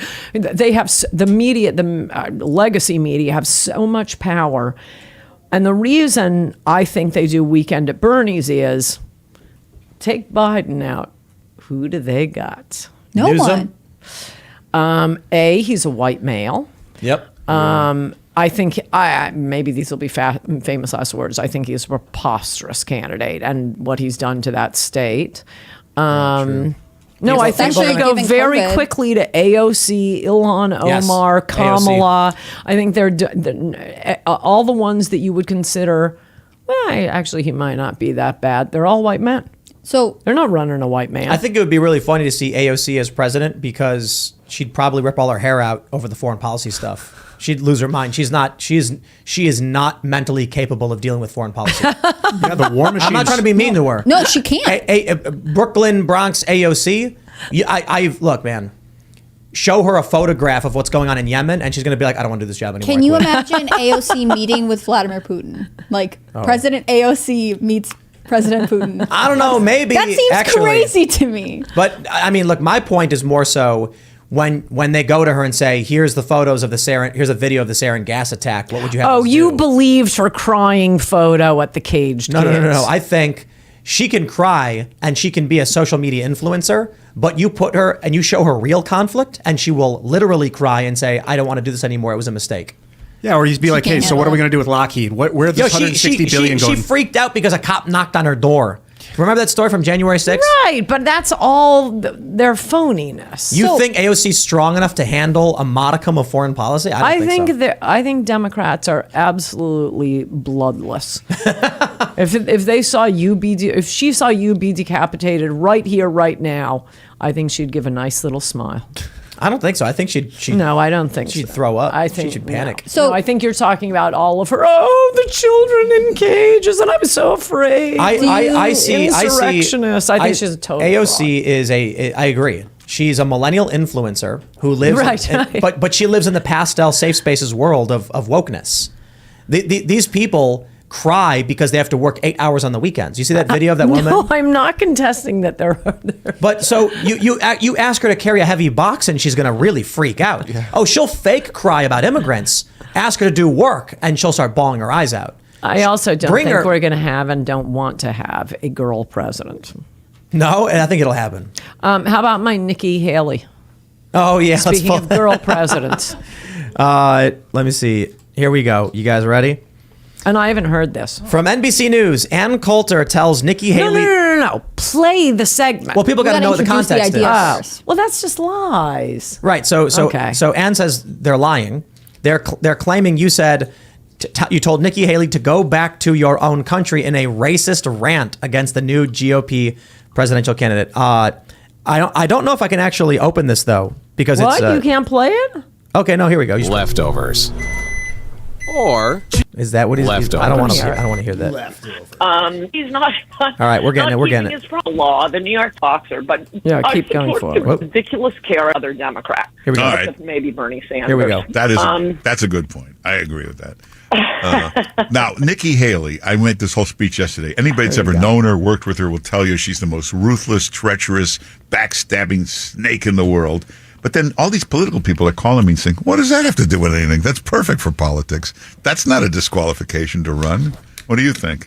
That none of those words would have been the word I'd use for her. Mine is shorter and simpler. It's bimbo. Okay. She's an absolutely ridiculous character, and the only people say they support her are people who probably genuinely are sexist. And, I support the girl. Oh, good for you. You like girls. No, she's utterly, completely, preposterously ridiculous. I don't think she will get more than 2% of the vote. And you know how I hate making predictions about things like that, but she's just a preposterous creature. But her candidacy did remind me that I need to immigrate to India so I can demand they start taking down parts of their history. Well, you are a good... What's with the worshiping of the cows? They're all starving over there, and they're worshiping cows. Do you know they have a rat temple where they worship rats? Is that true? Hey, baby cake, why don't you go back to your own country and reconsider that history? How about Gandhi's behavior with little girls? Can we review that? Wait a minute. As you may know, I am referring to Nikki Haley child of immigrants, governor of South Carolina, who immediately, after some psychopath does the mass shooting at the church, hideous. Oh, what will I do? Let's take down the Confederate flag from the South Carolina Capitol. As you know, Mark Simone, I am descended from Union soldiers. It's my history. This is my country, lady. I'm not an American Indian, and I don't like them taking down all the monuments. Well, I consider them monuments, and So the article makes it seem, by cutting out all the context, that you said, go back to your country. Lady, yeah. When what you were saying was, if you're going to take down our history, why don't you go look at what your country's doing with their I'm history? going to immigrate to India and demand they take down any cow statues. I can tell you why the cow did is venerated, by the way. You said, why don't you go back to your own country and consider that history? Yeah.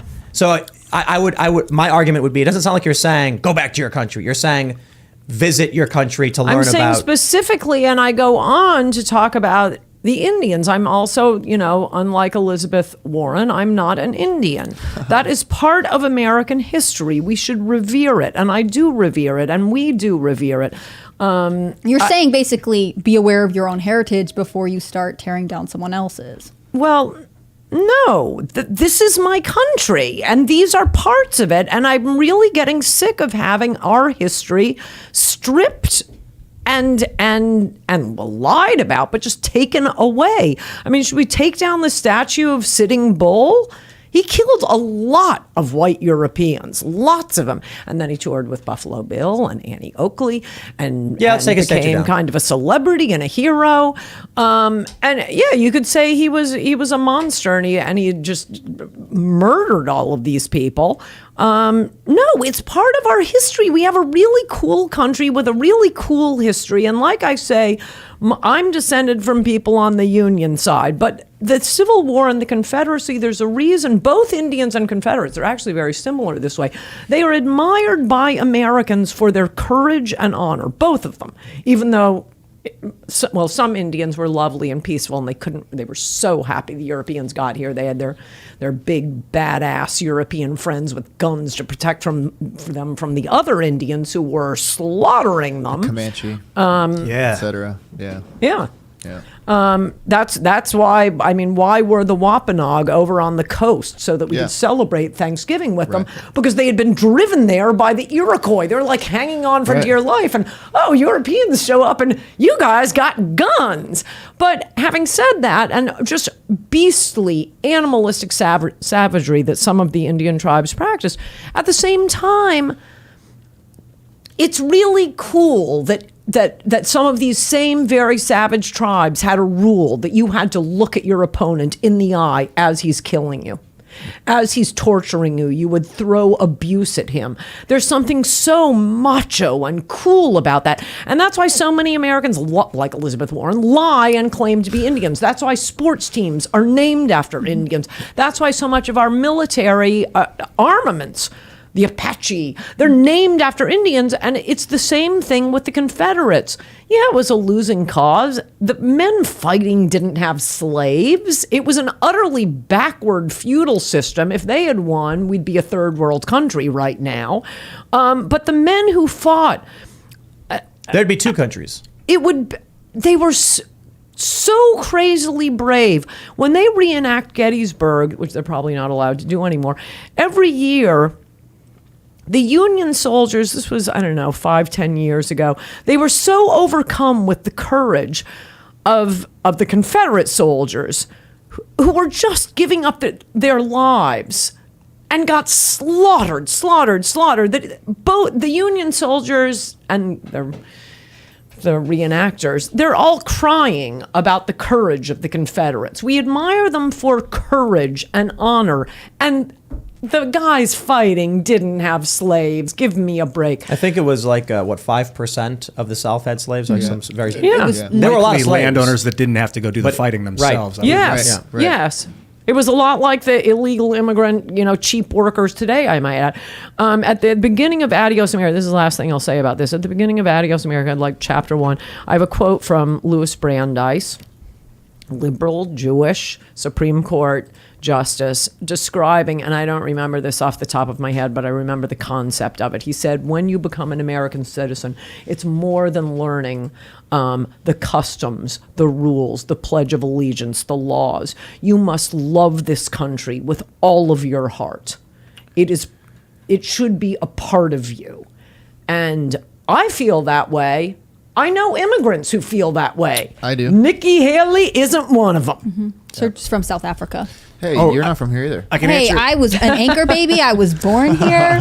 The reason All right, why we're they gonna- worship cows in India is because out of their poop, cow poop grows psilocybin mushrooms, and Is then that they really- eat the mushrooms and that's they not trip. why, is Yeah, it? ancient history, like way back. true? Yeah, thousands of years. Oh they my gosh, worship that these makes things. it so much I'm worse. pretty sure Wild. that's not true. So if you have another reason Yes, why, I do, and it's Hi, Chaos so Noah. they don't eat them. What I learned from a friend of mine who is Hare Krishna and from India is that they don't, because cows produced milk and they used that for all of their food and production. That too. And killing the cow restricted your ability to produce Dude, milk. Christmas is also it's a Amanita Muscaria tradition of the shaman getting mushrooms and then drying them out above the fireplace in socks. We're gonna go to That's why it's super red and chats. white, you know? If you haven't already, would you kindly smash that like button, subscribe to this channel, share the show with your friends, and become a member at timcast.com, because guess what? We actually do have a members only uncensored show. We already recorded it. We recorded the pre-show setup while we were talking about God and some other things. That will pop up on the front page of timcast.com at 10 p.m. So that'll be available for you guys to watch as members. And excuse me, let's read some super chats. Yeah, Tim, I think we should do more of those, by the way. I think that's like a really good opportunity. Yeah, on Fridays maybe. Yeah, specifically, I mean, we would have But it had is- more it- time with it- like it- Kanye, for instance. Yes, You know? we should Yeah. consider that. All right. I'm not your buddy guy says, please help me escape Canada. Our country ruled today that the use of wartime measures against the truckers was not only lawful but appropriate. Help me. Not every I'm law not your is I'm not good. your friend, guy. If you have I'm not evil your friend, laws, buddy. you kind of have a duty to bypass them. I think the trucker thing was so incredible, what they did in Canada. I feel like we should never stop talking about it. And I'm sorry that Canada hates you and hates freedom, I guess. All right. Miles Kinslow says, hey guys, wish everyone well. If Ann Coulter ran for office, what would her slogan be? Coulter gets results. Yes. Oh yeah. Well, there you go. Is that going to be your slogan when you run? Vanessa's over there pitching as her like campaign manager. You She's gonna be your said head you of said we don't communication. want a lady president.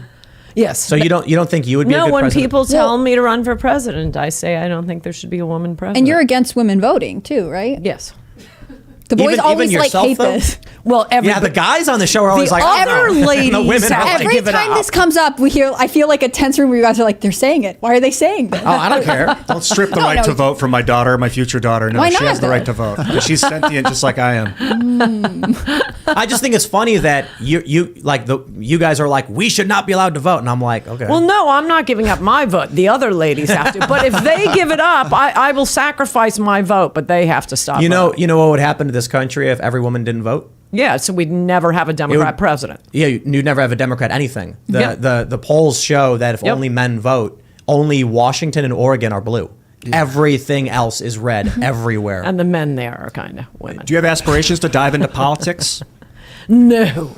I think you like want your to. freedom too much. As on the drive up here today, I was talking to one of my friends who was haranguing me because he couldn't get me on the phone, saying you do only 4 things in life: sleep, more sleep, skiing, and I don't even remember what the 4th thing was. Sleeping while you ski. So my life plan is, yes, to take lots of naps, roll over, send a tweet, and have President DeSantis do it. Well, there you go. All right, Clint Torres says, Tim, typically you have my undivided attention, but Stargate, the movie, came on, so I'm going to be a bit distracted tonight. Ian, great show on Pop Culture Crisis today. Thanks, homie. Stargate is good. Stargate SG-1 was way better, but the movie's all right, you know. Amos Moses says, the Boondocks parody was hilarious. I'm sorry. What was that? They parodied you? The Boondocks? I thought they were talking about something you did. Yeah, they did it on the Boondocks. I think they had a feature of you on the Boondocks. It's a show from like way back when now. This is what happens when you're wildly successful and famous for telling That's the right. truth. Yeah, pretty much. Miss Sale Fraga says, Ann Coulter is anti-immigrant, not just illegals. Correct. No, that is not really correct. I'm kind of joking by saying yes to that. But because I will bet you compared to not only everyone in this room, but the person who just wrote that. I have more actual immigrant friends, have dated more immigrants, have gone to more immigrant weddings. So immigrant is the wrong way of putting it. I am against illegal immigration. I think legal immigration is way too high. Way, way, way too high. And why? Because I care about protecting American jobs. I mean, we're shipping all of our jobs to China and Macau and Mexico, and bringing in more people who will work for less. I mean, the H-1B visa holders, they, as I describe in Adios America, they are doing just ordinary computing work. We tell American citizens, STEM, you got to go to college, major in STEM, that's where the future is. And then we give all the cheap cheap labor to do the STEM jobs. Now, why would Apple want to hire a bunch of Indians as opposed to a bunch of Americans? Because it's indentured servitude. You are attached to the company that brings you in. And so if Apple can abuse you, underpay you, if Google gives you a better offer, you can't go. We banned indentured servitude, and this is how they get around There's it. a modern workaround. It's crazy. Yes, it is. So that's why I think legal immigration needs to come way down. And also, we just have a very, very high immigrant population. I think it's very dangerous to have these. You are supposed to, they call it a melting pot. You're supposed to melt. Would you be open to an immigration moratorium? Open to it. I call for it in the last chapter. I said 5 years, but that was really a trick. I wanted to be for like 20 years. Do you think DeSantis would enact one? I mean, do you think there'd be any U.S. president who would say, yes, we are going to temporarily pause immigration to heal our country? Even when we've had immigration moratoriums, there were immigrants who would get in. We would still, it's never a full stop. Right. But it's very, very heavy stop. The immigrants we've been bringing in nonstop for 80 years, how about we help them, their pay go up? Who is it hurting to say no more immigrants? Not hurting me. My pool boy gets cheaper and cheaper and cheaper. My gardeners get cheaper. My life is fantastic. But the immigrants themselves ought to be charging a lot more to do that drywalling. They don't need to. There are a million more, and they're coming right across the border. Let's read this from Joe A. He says, I was a student at Berkeley when Ann spoke. I was a moderate at the time, so I didn't attend. Watching the student's psychotic reaction to her presence started my path to the right. Excellent. One thing I'd like to say about that, there were 2,000 Antifa there to stop me. Why did the speech go off without 2,000, without a hitch? One reason. I had the Proud Boys. And that's why they want to destroy the Proud Boys and act like they're white supremacists when Gavin McInnes is on air talking to, what's his name, Tariq, whatever it is, saying, we're not going to January 6th. Mm-hmm. We are not going. That is our official policy. They have like 30,000 members of the Proud Boys. And what, 2 dozen of them went there? But the way they treat the Proud Boys as if they're talking about the Klan, it's because they don't want people like me to be protected. They don't want people like you guys to be protected. They don't want the poor students coming to see a speech by me. They don't want them to be protected. All right. Heron Gaming says you should have a Mr. Bocus stream and donate to charity to fund stem cell treatment. I love that idea. It'd be hard to stream him. He doesn't stay in one place. We just get him to sleep he in a little stayed in thing. one place here. Yeah. He likes my coat. He went back. He did like your coat. It's so funny. You can use the lint roller to get all the thank you. Bocus hair off. I'll take a little bucko with you for the road. All right, Eagle Eye says, I disagree that Soros saying DeSantis is ruthless isn't a compliment. For him, considering Soros himself is considered a Machiavellian character. But he was saying his hope was they go to war so the Democrats win in a landslide. Like, that is not endorsing a candidate. No, it's not. And you shouldn't pick candidates based on who endorses them or doesn't endorse them. Yeah. Ted DeLorio says, from last night, driving stick, when you stop on a hill, set the parking brake. As you let off the clutch, release the parking brake and go. Easy. Yep. I mean, that's still Learned that lesson about more 20 years too complicated late. than driving automatic and just pressing the gas. San Francisco. Yeah. Sir Elliot with the $2 super chat says, 2 buckos. That's right. All right. Ithaca Crime says, hi, Ann. Sorry about what went down when you spoke at Cornell. I have a plan to flood Ithaca with illegals, Martha's Vineyard style. Should I go for it? Yes. Is that, just Ron DeSantis, get him on the phone. It's crazy how they lost their minds over what Joe Biden was literally doing to other cities. And then they moved all of the immigrants off Martha's Vineyard as fast as humanly possible. But they were like, great. but Ron, he was a bad guy. We love them. They enriched us. Now get the fuck And they're out of gonna here. charge him with like human trafficking at one point. They're trying to say like, Yeah. It's like the quintessential NIMBYism, like right there. It's like the definition. Man, DeSantis is good. Rundell Schmidt says Trump had to fight for years to get the money to build the wall. That's why it didn't get finished. He needed to get his second term to finish. Number one, he had a Republican House and a Republican Senate for 2 years. And what did he push through? A tax cut without ending the carried interest loophole, which is just a gift to hedge fund managers. Number two, he is president of the United States. He is commander in chief. The number one job he has is protecting our borders. He never needed Congress's approval. All right. Mark Gadetti says the border wall is important, but getting the F out of Ukraine is way more important. DeSantis won't get us out of Ukraine or end the ATF. I wish I could have him explain that. I don't know that's, I don't think, I looked this up. And DeSantis, I mean, governors, you can judge them by what they've had to handle, like COVID, which, oh yeah, Trump totally blew and DeSantis did it right. Yeah, I don't think he said anything about Ukraine. I mean, but your chat person, I agree with him on, that's the one thing I'm worried about with DeSantis. I don't want him to be a neocon. Yeah. And a lot of the donors are neocons. That's what people are worried about. One of the big things. Yes. Kenneth Hart says Mr. Bokus is kidda. 12 out of 10 would pet. Yes. Yes. Would like. If you That's right. All right. Pet Rock says DeSantis ain't about the wall and is lying again. Did you say he was about the wall? No, I think that person isn't very bright. You said Ron would give us a wall. I hope he will. Oh, yeah. Well, all right, let's read some more. Tafara says, got to push back on Ian thinking the ruling powers want immigrants to fill soldier scarcity. San Diego no longer requires peace officers to be citizens or even permanent residents to enroll. Citizenship is being degraded. Oh, but they're allowing non-citizens to enroll. So that is kind of agreeing with my yeah, concern. It's redoubling your point. Jeez. That's what happened with the Romans when they started using foreign mercenaries as their military is when it all started to fall apart. Started to go. Yeah, that's true. Reese Mendocino says, I think y'all should watch Kraut's video labeled Trump's Biggest Mistake. It goes over immigration, trade wars, and more. I think it's a good video for a different perspective. I've seen that. what's the perspective?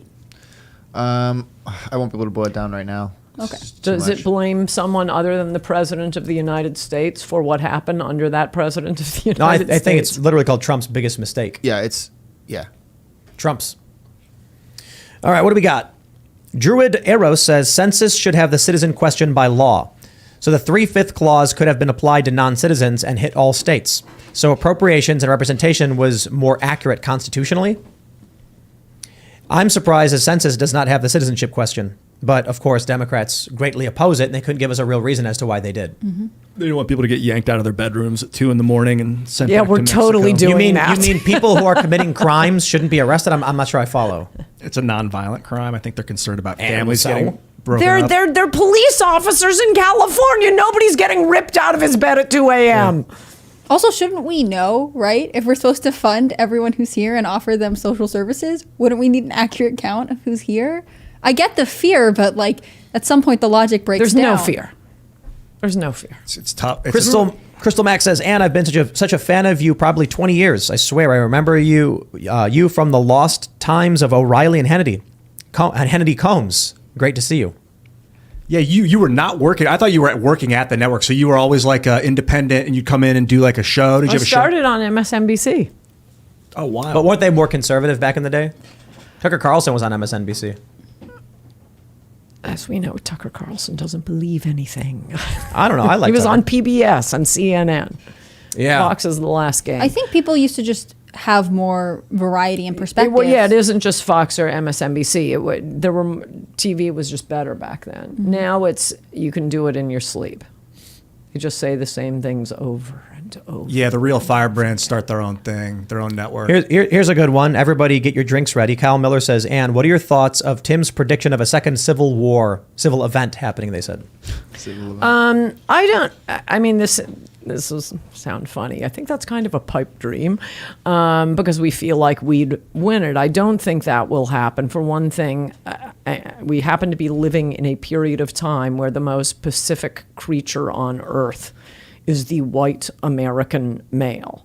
I think there are two possibilities. We just lose and lose and lose and cower and hide, and the whole country becomes California. Or the brighter scenario is we separate ourselves, as somebody was saying. We did over COVID. Oh, you were, Tim. All these people moving to Florida, people moving to Texas. But that's the polarization that leads to civil war. But there doesn't have to be a war. I mean, that is the idea of the Constitution. And what you were saying about don't make everything national. What's so freedom promoting about our Constitution is all the big stuff is supposed to be local and statewide, so you can live in the sort of society that you find amenable. Don't want gay rights parades? You know, I don't know, move what if to they Alabama. take your son to California to castrate him? What do you do? Well, what if they take them to Turkey and give them a clitorectomy? It would be the same thing, but you are living in the society you want. Yeah, somebody can kidnap them. Who's the they here? Jeff Younger. We had him on the show. His son was taken by his wife to California, where it's a sex change sanctuary. And she's attempting to chemically castrate. No, I know. It's a horrible, horrible thing. And there was that famous actress from the TV show, was it Gossip Girl, who married some kind of Arab, and he kidnapped their kids and literally took them to the Middle East. Yeah, that happens. But that's what we're talking about, as opposed to shutdowns across the country. As opposed to, for example, and we were finally liberated from this, one abortion law for the whole country, as opposed to vax mandates and how big our toilets can be. You will live, people are moving to Florida because of the freedom, because police come out. Oh, and what are they trying to do now? They want a national law to take away the qualified immunity from police, which is so utterly preposterous. Hillary wants national, and all the Democrats want national rules for what policemen can do. No. I want policemen operating I will live in Florida. Thank you, Joe Biden and AOC. So I think we will divide ourselves up much more. Yes, there can always be kidnappings, and especially with spouses, and they can take them out of the country, forget another part of the country. But except for someone kidnapping your child, probably your ex-spouse, you'll live in the world where we're going to have school prayer in our schools. We're not going to have masks in our schools. We're not going to teach kindergartners about anal sex in our schools. And I think you're already seeing it. So, I mean, look at the states that gained population and look at the states that lost population. We are dividing ourselves up. And that's the problem. I don't think it is a problem. I'm very happy living in a red state. I think there's obviously net positives, You're living in a red state. Oh, now you are. West Virginia. Yeah, we moved here a while ago because of this stuff. But what starts with ideological polarization becomes geographic polarization. Mm-hmm. Geographic polarization exacerbates the tribal conflict. I don't think there's any conflict there. I think separate. You think by separating, right? I mean, I think Canada is a ridiculous country. Does it affect me? No. Is it going to bother me? Well, I'm personally. So what happens when California brings in 1 million illegal immigrants who then vote in our federal, who grant electoral power to California to subvert Texas's will? So Texas now we're going to have a wall. I mean, but that's a problem no matter what happens. I don't know how a civil war solves that. I didn't say it does. I said what happened. My view is that a state like Texas is forced by the federal government to adhere to rules put in place by California, who's acting unconstitutionally and illegally. That is, states may have to build their own walls, and that's what leads to civil war. No. States putting up checkpoints and setting up barriers is geographic hyper. Who's going to fire on Fort Sumter? What? So I think the problem Americans have is why does that start? So they shoot across Texas's wall. So take a look at the Spanish Civil War. The American Civil War was not a traditional civil war. The American Civil War was a secession of elements of the country attempting to form their own country.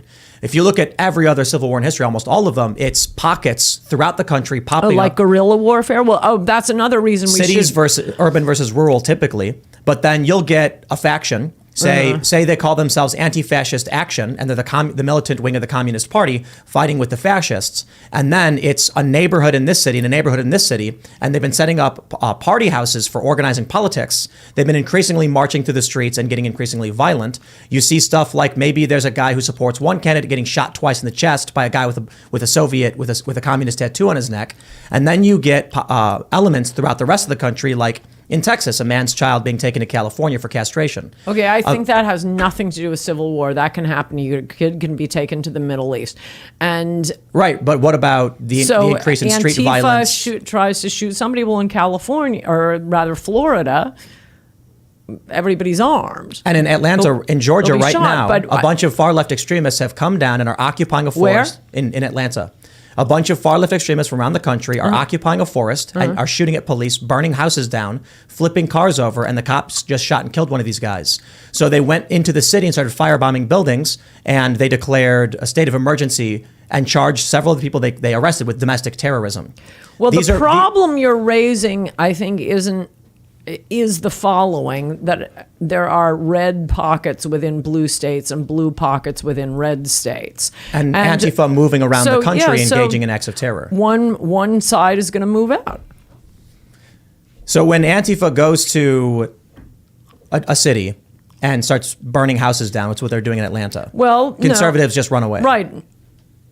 Well, yes, and probably liberals are going to be moving away from places like Florida, Texas, and I hope Virginia under Youngkin. But Florida shows us that's not what's happening. What's happening is the more conservative-leaning people have fled, but the liberal people stay there entrenching in this chaos. Not in Florida.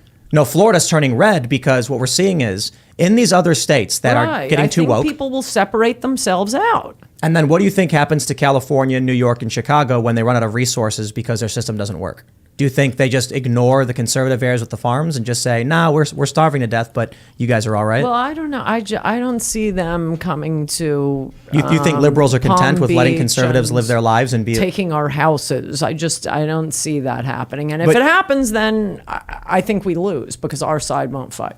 I agree with that, but the question is, are liberals content with letting conservatives live their lives? No. So why wouldn't they then say, your laws are wrong and we will go in? Well, Joe Biden arrested how many pro-lifers? The COVID rules. They did. Every night they were talking about, I watch MSNBC, DeSantis, they're dropping like flies. And remember the Atlantic article on Governor Kemp, who is by and large terrible, governor of Georgia. But he did open he was one of the first to open up the state and say, we're done with the shutdown rules. And the Atlantic has an article, Georgia's experiment with human sacrifice. So look, they were very, very, very upset that anyone was living free throughout their COVID rules. They didn't show up with guns. In Florida? Right. New Yorkers didn't come down and say, how dare you allow children to go to school without masks. But why would they do that? What I'm saying is, we're seeing in blue states limitless abortion, and in red states abortion total restrictions or heavy restrictions. Turns out abortion is I think what we're seeing with abortion, I mean, we're getting off topic, but well, no, it's. I think what we're seeing with abortion, I'm just happy we're no longer pretending it's a constitutional right. But looking at the election, I think DeSantis did the right thing. As it turns out, I think what people are saying on abortion is, they think it's a murder. They don't like abortion. They wouldn't do it themselves. They would tell their friends and family members don't have an abortion, but they don't want the law to say that because that's the way the vote's going. So let me give you a hypothetical, I suppose. I think Oklahoma, are they the ones that did like an outright ban? Hardcore ban? On abortion? I mean, a couple of them, the one in Kansas just passed again. They have a really strict trigger law. And abortion, the only exceptions are rape, incest, or if there's a very serious fetal abnormality, I think. Oh, they have that nut governor who releases murderers. Mm-hmm. That's weird. Snit. Yeah, what is it? He's ridiculous. Your audio just cut out and came back. Oh in. That's no, what no, we were yeah, talking about. it's just the gum. So I'm just trying to Oh, keep sorry. the gum muted. Thank That's you. all. Yeah, that's all. Sorry about that. So Yeah. my No, it's all concern I'm an is addict. the Civil War was not, depending on who you ask, slavery was a principal moral issue that led to it. The South was concerned over, they thought Abraham Lincoln was going to ban slavery. Abraham Lincoln was saying he was going to limit the expansion of slavery. Right. Only like 5% of people in the South actually own slaves. Most people actually, and I'm not going to pretend to be an academic on this one. I know many people reference other individuals, but there were, I think, 4 or was it 7 states that did not join the Confederacy until the North invaded, until the North sent troops down to war. Did several other states all of a sudden shift in their, and it wasn't absolute. Many of these states that then secondarily joined the Confederacy were like 60-40. Like some of the people in the state, a good portion were like, no, we can't do this. West Virginia split in 2. So what I'm seeing is hyper-partisanship, hyper-tribalism. Antifa literally killed a guy, and the media praises them and says, leave him alone. Yeah. They literally shot an innocent man twice in the chest in Portland, murder. Yes. The guy had a Black Lives Matter tattoo on his neck. And the media still to this day will defend Antifa. Yes. They burned down a police station and the media said peaceful protest. Yes. And they tried to put Kyle Rittenhouse in prison for the rest of his life because he was simply trying to protect his neighborhood. And the day prior, someone bashed an old man over the back of the head with a rock. Oh, yeah. So self-defense seemed warranted in this regard. Now you've got stories of people like Jeff Younger, and he's not the only one. People whose children are being kidnapped. So the question I have is... By a spouse. Absolutely. And a law in California that says we will castrate your child. Yeah. So I look at the stories of, say, Bleeding Kansas and John Brown. Before the Civil War started, Kansas was in its own pre-Civil War as a state that was going to be entering the Union. It was divided between whether it would be a free or slave state, and people were shooting and killing each other. John Brown walked up to a slave owner and blasted him in the face. No questions, just done. Then he tries taking over the Harper's Ferry. Later on, he goes to Harper's Ferry, tries taking over the armory. Slaves don't revolt. He lets a train leave. Word gets to Baltimore. Federal troops come in. Dude gets captured and eventually hanged. I look at things like that. And my concern is the tribal polarization, which has led to death, murder, and violence, 30 plus deaths in the summer of 2020. They breached the barricades of the White House, firebombed St. John's Church. They've torn down statues all across this country with impunity. The only thing I see that makes a civil war not happen is that conservatives tend to be cowardly and just flee. So when Antifa shows up to their city and firebombs, they flee to Florida, where it's safe because they have a better leader. I'm not saying all conservatives are cowardly. I'm saying they tend not to leave. But when you say cowardly, I wouldn't say cowardly. What do you want them to do, Tim? Like when Antifa shows up and throws rope over statues to tear it down? Like you want them to shoot them? Link arms and how about this? We'll start with this. At your work, when your boss comes and says we're doing DEI training, you just say no. I mean, I think people do that with the statues. I Right, think there are people that would. Those people aren't cowards. I mean, the thing about the statues is like if you were like, yeah, I tried to stop a mob of people from pulling over statue during a Black Lives Matter rally. Like if you became vocal that, you are more likely to suffer, right? Your company is likely to be like, why did you take that position? So right now, what I hear is a guy who works at Taco Bell with a Black Lives Matter mask on is told by his boss, you have to take it off or else. And he says, then fire me. I refuse to take off my mask. They fire him. He films himself on video saying they fired me for this. Black Lives Matter protesters and Antifa inundate this guy with so much psychotic harassment that he begs the guy to come back and take his job back. That was like 2 years ago. That was like 2 years ago. Nobody gives a crap about it. Dude, people can't stand I do give a crap about bad things are happening. I just don't see a civil war coming from that. Yeah, the liberals are very, very, very bad people. The media is very, very, very bad. The mutilation of children is very, very bad. But I mean, even with the father you keep talking about, I mean, what do you want him to do? Shoot his wife? Shoot the doctor? How does the war start? How about speak up at your job? How about speak up at your place of work? How about take your kids out of these schools? But look, the people who are doing those things aren't cowards. I'm not referring to people who are actually fighting, trying to do something and speaking out to the best of their abilities. I'm talking about the people who will message me with influence and say, I will not speak out because I'll lose my job. Well, And- that's everybody at Fox and all talk Absolutely. radio. So what happens is, as Democrats continue ballot harvesting to the maximum degree, Trump supporters continually say the elections are being stolen from us. Carrie Lake right now. The end result is not going to be Trump supporters being like, or I shouldn't even say Trump supporters, but however many tens of millions people voted for Trump. It's not going to be every person who voted for Trump who's fervent, but you might be looking at millions. And they're not just going to, in the next 4 years, be like, well, they put up a good fight and they won through ballot harvesting and other procedural changes. Guess I'll just let them keep firebombing my city, castrating kids. And no, sooner or later, you're going to see more stuff like we saw with the Bundy Ranch, where people will show up and say nope to the federal government. I was on the side of the federal government in that.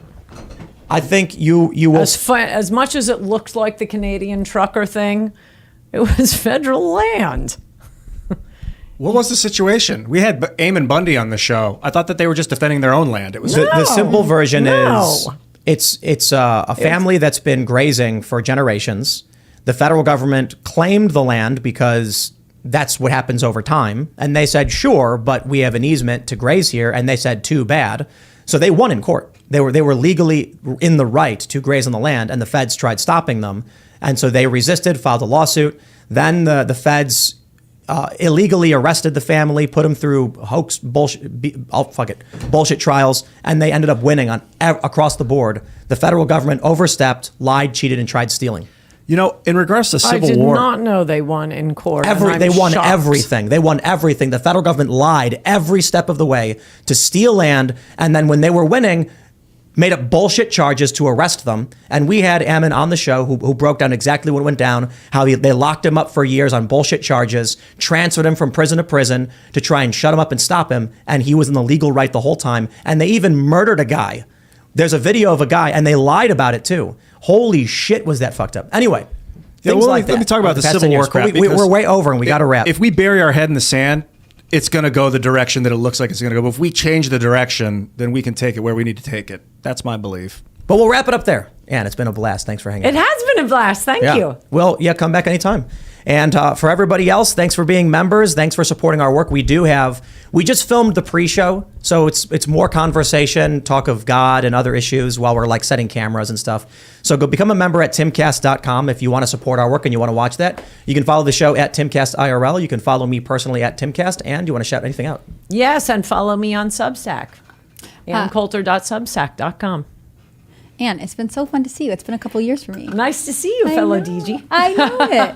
I'm Hannah Claire Brimlow. I'm a writer for Timcast.com. You should follow at Timcast News on Instagram and Twitter. And if you want to follow me personally, you can follow me on Twitter at HC Brimlow. And you can follow me on Instagram at HannahClaire.b. Have a good weekend. Nice. Thank you for praying for Bucko. It helps. It works. It's real. I'm Ian Crossland. Follow me at IanCrossland.net. Check out Cast Castle. YouTube.com/Cast Castle. We had a wonderful parody of Steven Crowder and Daily Wire, Jeremy Boring, Ben Shapiro. You're all involved, whether you want to be or not.